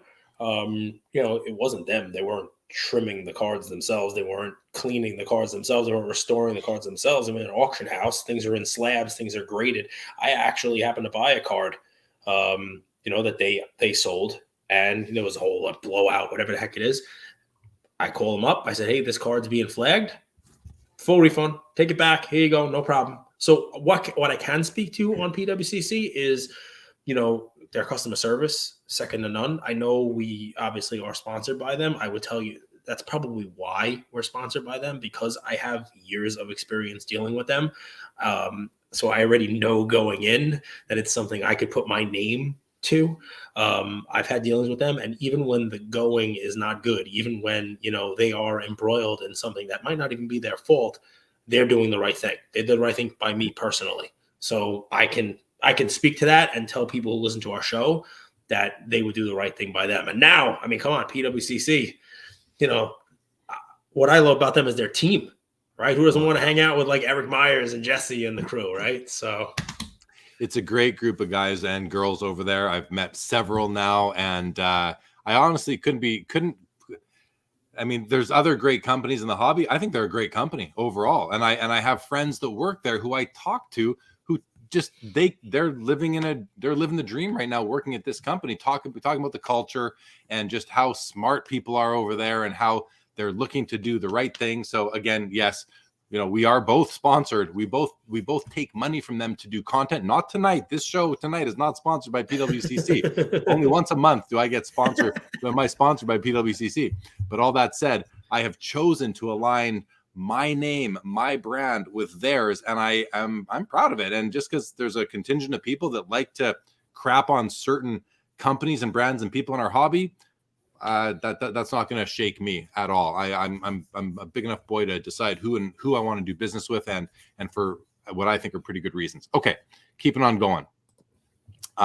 Thank you, Victory Investments. Our good friend Sean says 2 hobby podcast titans right here. That's very nice. Thank you, Sean. Always good to see you. Joe Perot says it's helpful to recall the principle of supply and actual demand. Great show, guys. Thank you so much, Joe. And Wiz Pulls just gives us the old what's up, fellas? Good to see you, Wiz Pulls. Thank you for joining. So I wanted to talk about this next, Cage, which is another podcaster, but excuse me, YouTuber, a guy who I know through a couple of platforms. One is Instagram and a group of collectors that are in a private chat. And then I also had him on Collectible Live once. His name is Brian Dennison, and he goes by Cajun Collector. And Brian is a guy who came out of nowhere, not even a year ago, with his YouTube show. And he's put a lot of effort into it. Even from the beginning, I remember him saying, hey, guys, don't worry. I'm getting new equipment next week. It's going to be better. And then he got the new equipment and his production value just went up. It got better. He does a lot of content. He's a basketball guy through and through. I think he can really only talk about basketball. I've never heard him talk about another sport. But this guy can talk about basketball, not because he's been following the hobby through the lens of sports cards for 30 or 40 years, but because he knows the sport of basketball. He can coach it. He can scout it. He can he can compare players in different eras. I mean, that's obviously a challenge, but he can do all these things, and he can pick out a player that has potential because he knows how he can actually scout basketball. And the guy knows the sport. He's done this podcast. He's done a great job. He's kind of blown up as quick as you really can these days with all the, in this very competitive market of hobby content. But the reason I'm bringing up Brian Cajun Cardboard is because he recently joined your Lucas Tigers and Bronze network. He's now a part of your team. Yep. And I think that's really cool. I'm a fan of your guys. I'm a fan of his. I think it's a great partnership. But can you just talk about why did you bring Cajun Cardboard into your fold? And does it play into a bigger strategy of some sort of expansion, or where are you going with this down the road? Sure.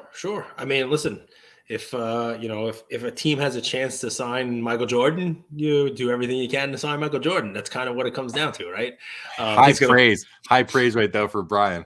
Yeah, I mean, he's gonna love it too because he loves Jordan, right? So no, but I mean, so what I would say is that Andrew and I spent a lot of time, creating a show here that I liken to, Monday Night Football.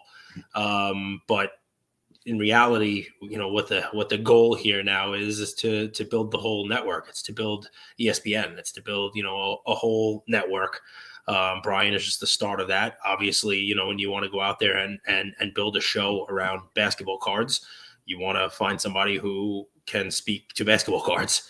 And I don't think there's anybody out there who can speak to basketball cards any better than Brian. That is, I mean, look, football right now, but when basketball starts, basketball is what moves this hobby right now from an ultra modern perspective. That's what created this boom, from LeBron to, Luka, Zion, Ja, you name it. It's basketball cards through and through. No offense to hockey, of course. I know that's close second. I But, we want to have a show with him. And we want to, make sure that we build up a network that has, basically one-stop shopping for anybody's hobby content. And we are not stopping with Ryan. There'll be another announcement very soon.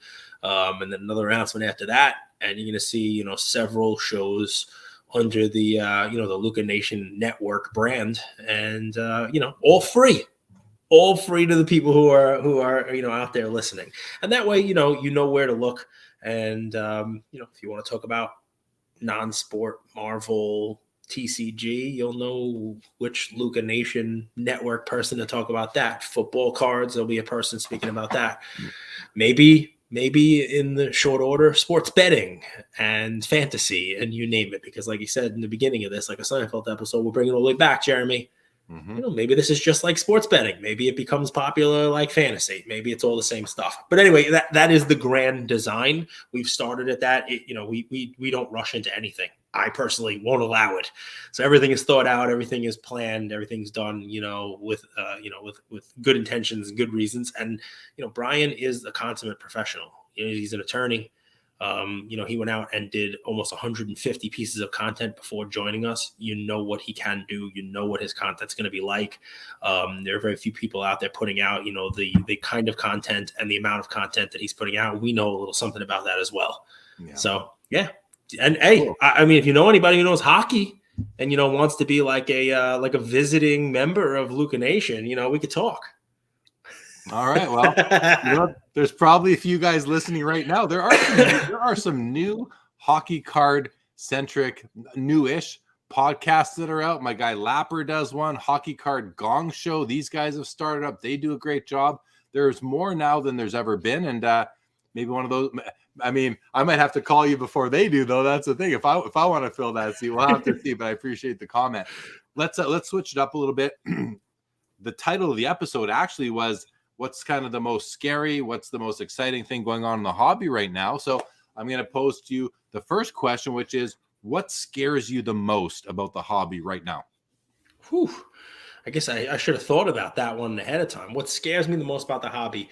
I don't want the same stuff to repeat that happened in the 90s, the last time there was a bubble and then kind of, a retreat, because a lot of people left. And a lot of people had a lot of money invested in cards that were so high pop, so just mass produced that they almost became worthless.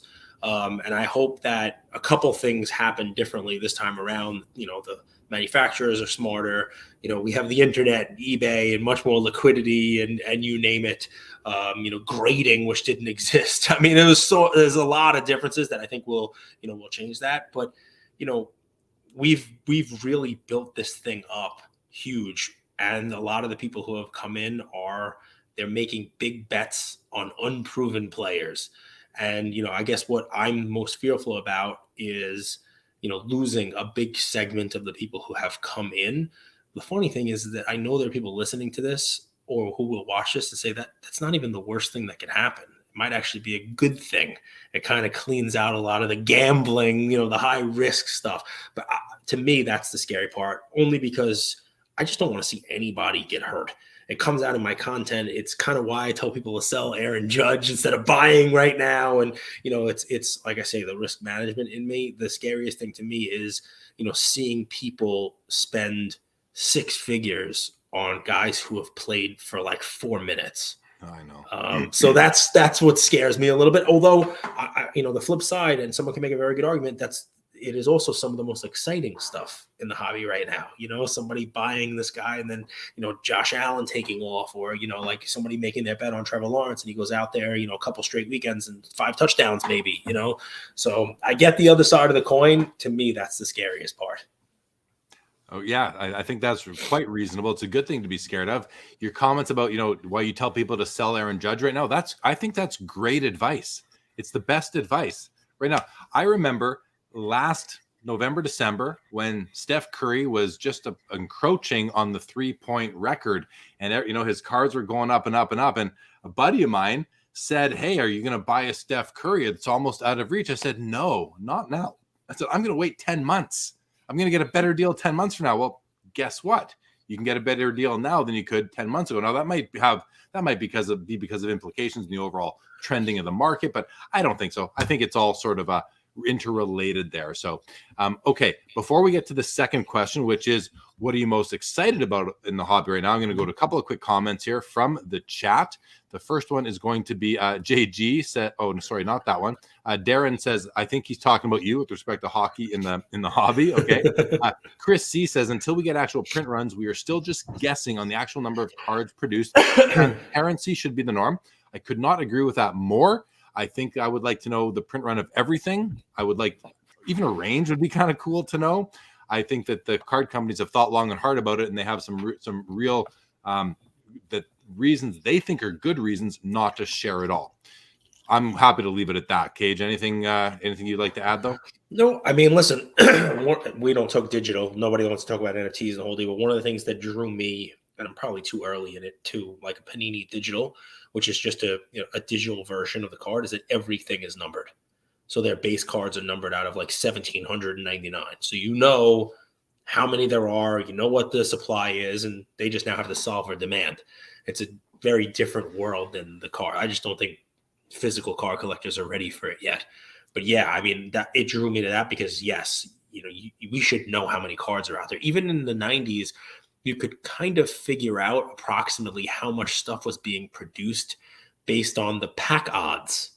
If this was 1 out of 24 and then they were, there's 100 of them or whatever, you could kind of figure it out. You can't do that anymore. It's so, yeah, Chris, I think I agree. Yeah, same here. Mark Santucci says, nothing scares me. The most exciting vintage baseball, football, and hockey cards, players of the 70s. Okay, good. I think he's saying that's the exciting. He's saying nothing scares him, but exciting is he likes the base. I mean, listen, if you're sticking with vintage, nothing should scare you because you're sacrificing explosive upside for not having any real potential massive downside. Exactly. That's the difference with vintage, right? Exactly. So a couple of comments similar to Aaron Judge. Darren says, sell Pujols too. Chris C says, same with Pujols regarding Curry. I 100% agree. Now, I own a Pujols SP Authentic rookie in PSA 9. And the smart move would be to sell it now and buy it back a year from now for, 60% of today's price. That will happen. I can almost guarantee that will happen. Am I going to go do that? No, probably not. I don't play that game. I probably should. I'm probably not smart enough to do it or too lazy to do it, to allocate time to that, but it would probably be the right move. Staven says, valid concern, but instead of protecting another market collapse, I just hope the people in power just focus on making the best product and building a positive community, be proactive versus reactive. I think that's a good I think that's a good Nirvana sort of situation to be in. Cage, what do you think? Yeah, I mean, I don't want to jump ahead to what the most exciting thing is, but it is a great reaction to that.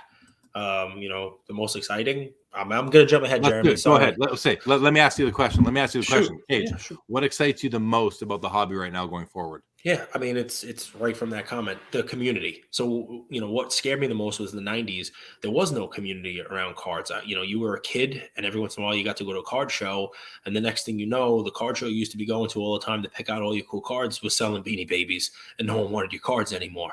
And you really couldn't go online and do anything about it. You couldn't, you were looking for a Dan Marino card. It was either at the show, at your LCS, or you didn't know any better. You wanted to know how much it was worth. Okay, Beckett Magazine came a month later, and even though someone was injured, there was still an up arrow, just because you couldn't keep up with the times. Now, not only do we have tech, the community is what excites me the most. Because look, take it from a guy who is only feeling young on this particular episode. Sorry, Jeremy, but I'm an old man in the hobby. I mean, really, I didn't know what a podcast was, and now I have one. Somebody explained what Bitcoin was. The fact that I was investing in, digital items and you name it over the last couple of years is just, astounding to me. And I attribute all of that to the hobby community that's out there, the community that, different podcasts, different content, different companies are out there building, getting to meet folks at shows, and just having the ability to just pick up your phone and talk to somebody about it. You didn't have that, when you were younger, or, the last time there might've been this blow up and down cycle, you were sitting in your house saying, all right, I better sell this before it's nothing. Now you got a card, you can go on and listen to people talk about it and go on and ask a question to Jeremy in his live and say, hey, I own this card. What do you think? Or send him a DM. Send me a DM, send anyone a DM. You have a group that you talk to. Hey guys, that card, what do you think? Should I sell my Pujols? What do you think it's worth? You name it. And it's almost like a built-in kind of support network combined with fun, combined with, it's a community. That's the thing that excites me the most about this, and what I think provides a real nice safety net for this time around, and probably a springboard to grow on as we grow that community around, around collectibles. It's what excites me the most. It's what I love the most. And, just to kind of, again, piggyback on the sponsorships, this coming year, as we're partnering with people, we're actually focusing on taking less money and having our partners work with us to build things that provide more value for our audience. That cigar night, which we didn't get to talk about at all. Maybe we'll get into it or not, but we're planning on rolling those out multiple times in the coming 12 months at different shows that we've never been to before. And our partners want to do that so that our, listeners, Tiger NFTs, people who listen to the show are able to kind of rub elbows with hobby celebrities like yourself and, get that experience just because they listen to us. So, we like that. We want to provide value to our audience and continue to keep building the community around the hobby. Yeah, that's great answers. Great answers. As you've been talking, I've been thinking about how I would, and I haven't thought about this until right now myself, but for me, I'm going to take a stab at these questions too, Cage, and share my thoughts. So I think what scares me the most about the hobby, and I'm not going to take your answers because they're great, but I'm going to be a little bit unique here and not copy you. What scares me the most about the hobby is that I see a lot of hobbyists who have platforms like Instagram and others, YouTube, that seem hell-bent on just killing the hobby. I think there's too many people who are almost cancers within the hobby. They don't realize it. They think they're doing a lot of good. And in some cases, perhaps they are. But I think there's a lot of people who are just trying to kill it, scare people off and all that. There's a difference between scaring somebody off with good information and scaring somebody off with bad information. And or providing good information to caution people versus scaring people off with bad information. I like to see more of the former versus the latter. That's what scares me about the hobby, is that everybody has a voice, and I don't think everybody should have one all the time. And then what excites me the most about the hobby, this one should be obvious to anyone who knows what I'm up to right now, but is really the introduction of automated AI type grading companies like the one I'm working for now, Tag Grading. I'm very excited by the prospect of having consistent, reproducible, and accurate grading that is non-human generated, where it's completely objective and still in line with generally accepted grading standards. So not coming up with a new grading scale, just applying what we expect a card to look like if it's in excellent or good or near mint or gem mint to come out the same grade, but with more consistency and less human involvement. I'm really excited by that. Obviously, I've made it my career, so I'm obviously that excites me, and it's something that I'm sure I'm not the only one who feels that way, but definitely not the same answer you came up with, Cage. So I'm happy. I actually like your scaring answer. I mean, it's funny, and the only thing I'll say about it, and I know exactly what you're talking about and probably who you're talking about. I look right into the camera and speak to those guys, the ones that are, looking to kind of kill the hobby, burn it down. When you try to burn something down, people can't look away from a forest fire, right? So you're going to get the clicks, you're going to get the views, you're going to get the watches, and it takes one night for it to burn down. But the damage that gets caused takes years to grow back. No one wants to put in the time to actually grow something. It's easy. It's an easy way out to burn something down, but it's quick. Yeah, and it gets clicks, and it's all that. So I hear you on that for sure. Okay, I'm going to run through some comments here relatively quick. Francesco says, "What can Fanatics do to make the hobby better than the status quo? New innovations, even subtractions going forward." I mean, listen, if they can bring down the price by eliminating some levels of distribution, which is going to hurt some people badly, but maybe help the greater hobby. I don't know. I'll have to see how it plays out. Maybe that, getting kids involved more than they already are, definitely important. I'll stop there, Cage. Yeah. Anything that comes to mind? Prism. They need to make Fanatics Prism. They do that for me, and they got it. No, I think it is addition by subtraction. I think ultimately when Fanatics has everything, because I do think they'll have the license for everything, they can just bring licensed products for every sport and use the best stuff. So you can have football where you're having Prism and Chrome. and some high level, whether it's national treasures, you name it. You don't need the million other things that are out there, right? I think they can combine that, do the iconic brands, have something small, have a bunch of middle of the road, and something high. That's how I would do it. Yeah, I understand that. I think if they do that, though, they're going to have to, because if they do, let's say 10x is their goal for hobby participants from where it is today, 10 times what we have today. Even if they get to 4 or 5 times, they're going to have to supply that demand somehow. That is just going to mean increasing the print runs on that fewer set of products, that smaller portfolio of product lines. That's not going to be end well either, I don't think, because now people aren't going to be happy with the long-term value. So maybe they will, maybe they won't. This could be a whole episode, a whole 2-hour discussion, but we'd have to think it through a bit further. But let's keep on going. Pokey Lad says Cage, the goat of the hobby. Pokey Lads. I mean, considering you've got like guys like Dr. Beckett in the discussion, I mean that's that's high praise. I'll Cage. take it. For somebody, I just crossed 3,000 followers today. That's a goat status right there. Thank you guys. I appreciate it. Bob's Big Boy says many have fear about Fanatics becoming frictionless, which means fewer middlemen and less margin. Yeah, that's what I was talking about. And they've already cut off one distributor that I'm aware of, and who knows if more is to come. Kootenai Card says the term hobby celebrity scares me. That's him. That's Jeremy right there. He's a hobby celebrity. That's your term. That's your term. That's what I called you. Hobby celebrity. There we are. You did. You know what I mean. I do. What's up, Jordan Hudson says, Cage, what's good, my man? Jay Lee, the man. Thank you, Jordan. Great to see you. Bob's Big Boy says, love tag and rare edition, both very innovative and high quality.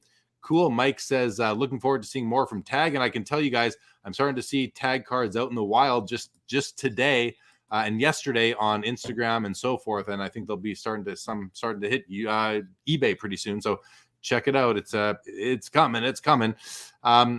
Larry Morris says, get my first sub back this week. I'm excited. I'm a red tag guy. I think what he's saying is he's getting his first tag sub back, and he's a PSA guy traditionally. Well, thanks for giving us a try, Larry, if that is what you meant.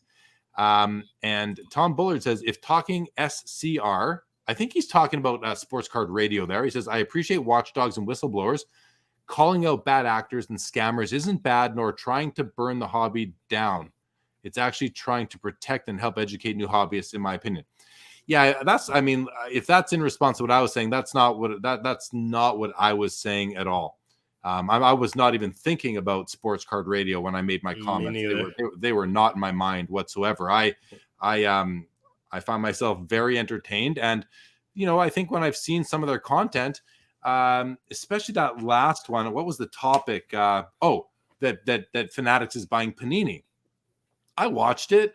I'm entertained. They just the way they inflect their voices is entertaining. And these guys are experienced hobbyists, right? So I'm going to listen. But if they're talking about if they're speculating that Fanatics is going to buy Panini, which everyone's been expecting for so long anyway, until it happens, I'm going to wait till it happens till they announce it. But And anyway, I mean, I actually like sports card radio. I watch that stuff, and sometimes they'll put they'll put like the Hollywood Squares and all these different hobby celebrities. I'm going to use the term, and I'm like, where am I? Like, I wish I was in there. I want to be involved. No, I think they actually do a relatively good job. I was not thinking about them either, Tom. But yeah, I mean, listen, just doing it for the sake of doing it is no good. AIH, I think, does a good job with data. You know what I mean? Like, he has interesting points, but he backs them up. You know what I mean? So it's just that the folks are out there. Who's that? Sorry. AIH. He's the hobby hanky panky guy. That's his big phrase. Oh, I've seen hanky panky. I've seen the hanky panky term. Okay, cool. I'll have to check that out. I'll definitely have to check that out. Tom Bullard says, I enjoy many aspects and creators in the hobby. Yeah, as you should, right? Get a well-rounded, no one person out here that does content is going to provide you a well enough rounded curriculum or library of information.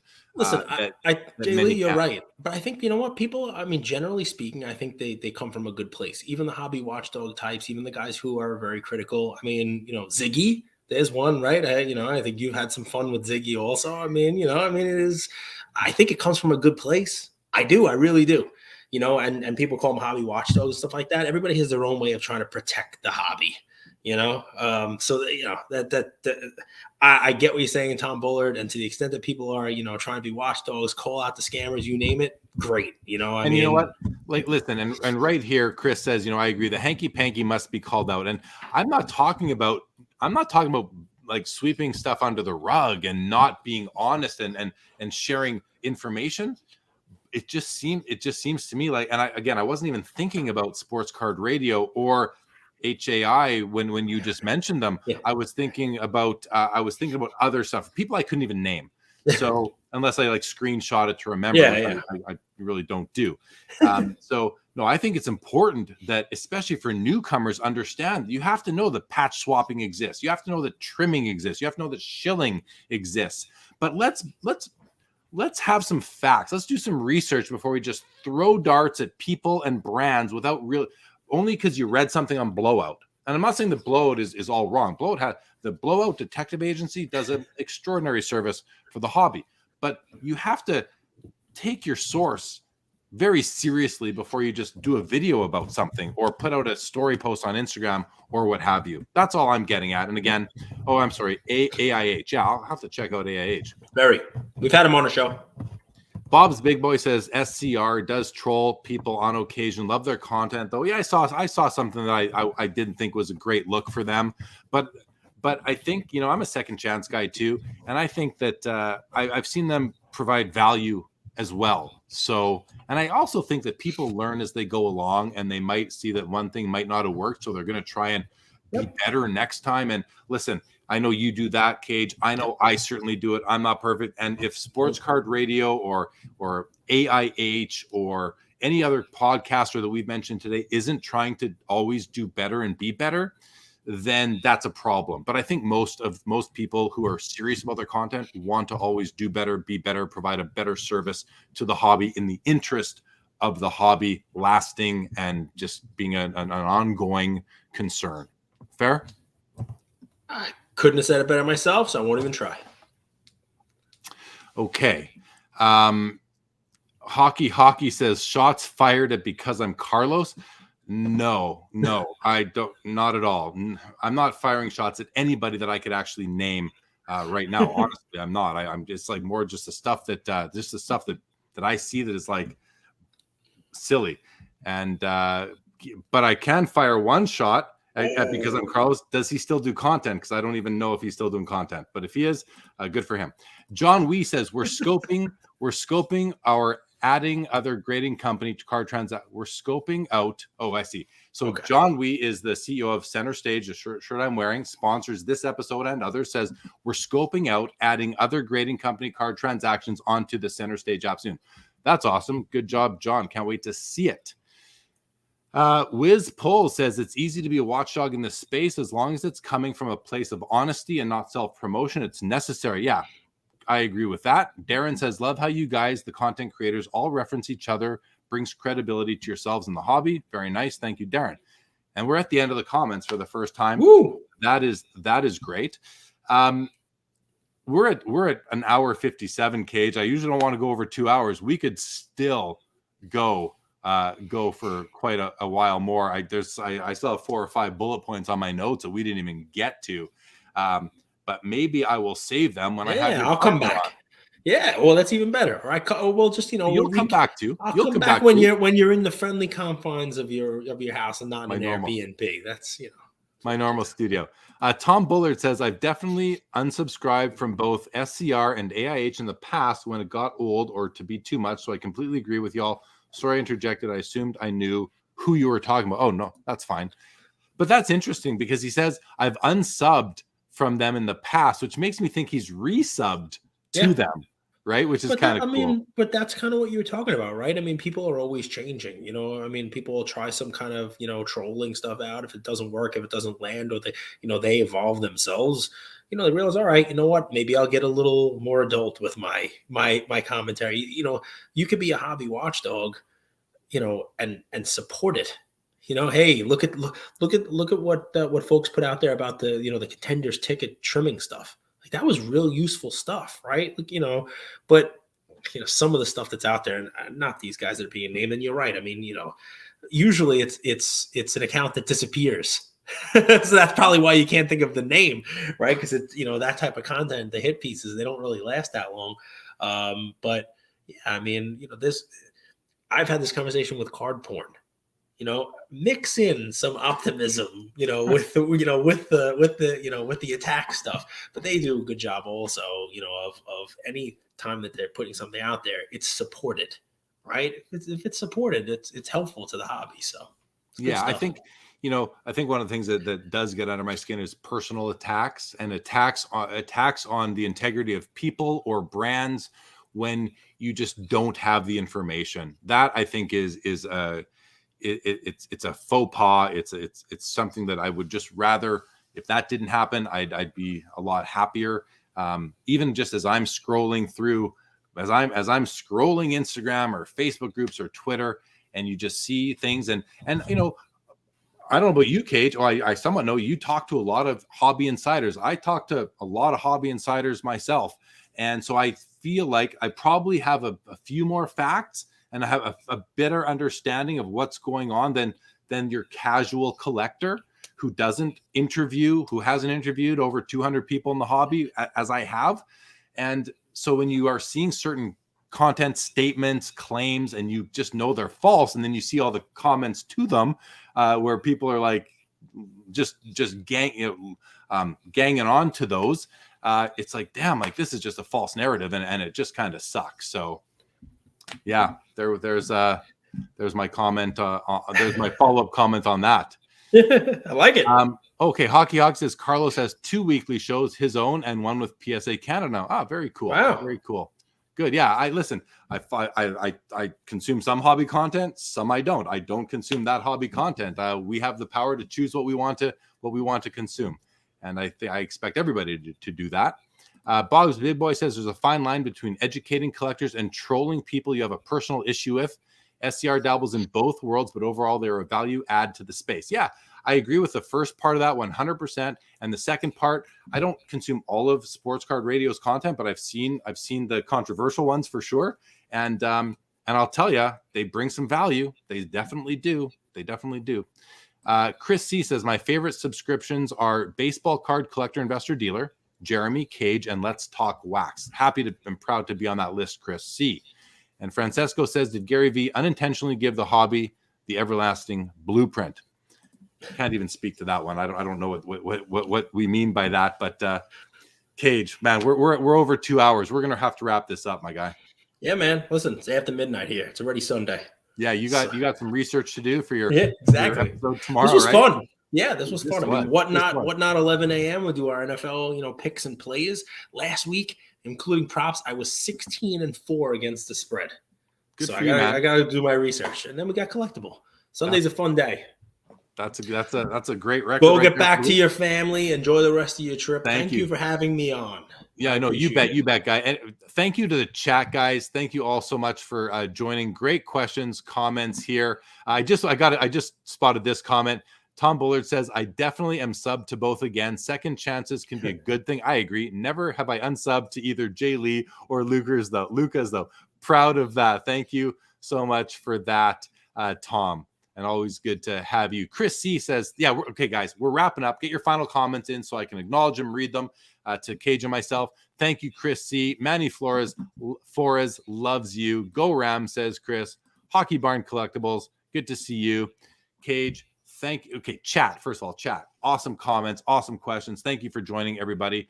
Thank you for putting up with my lack of my normal background. I am on vacation. This is an Airbnb with a foosball table over that shoulder right there.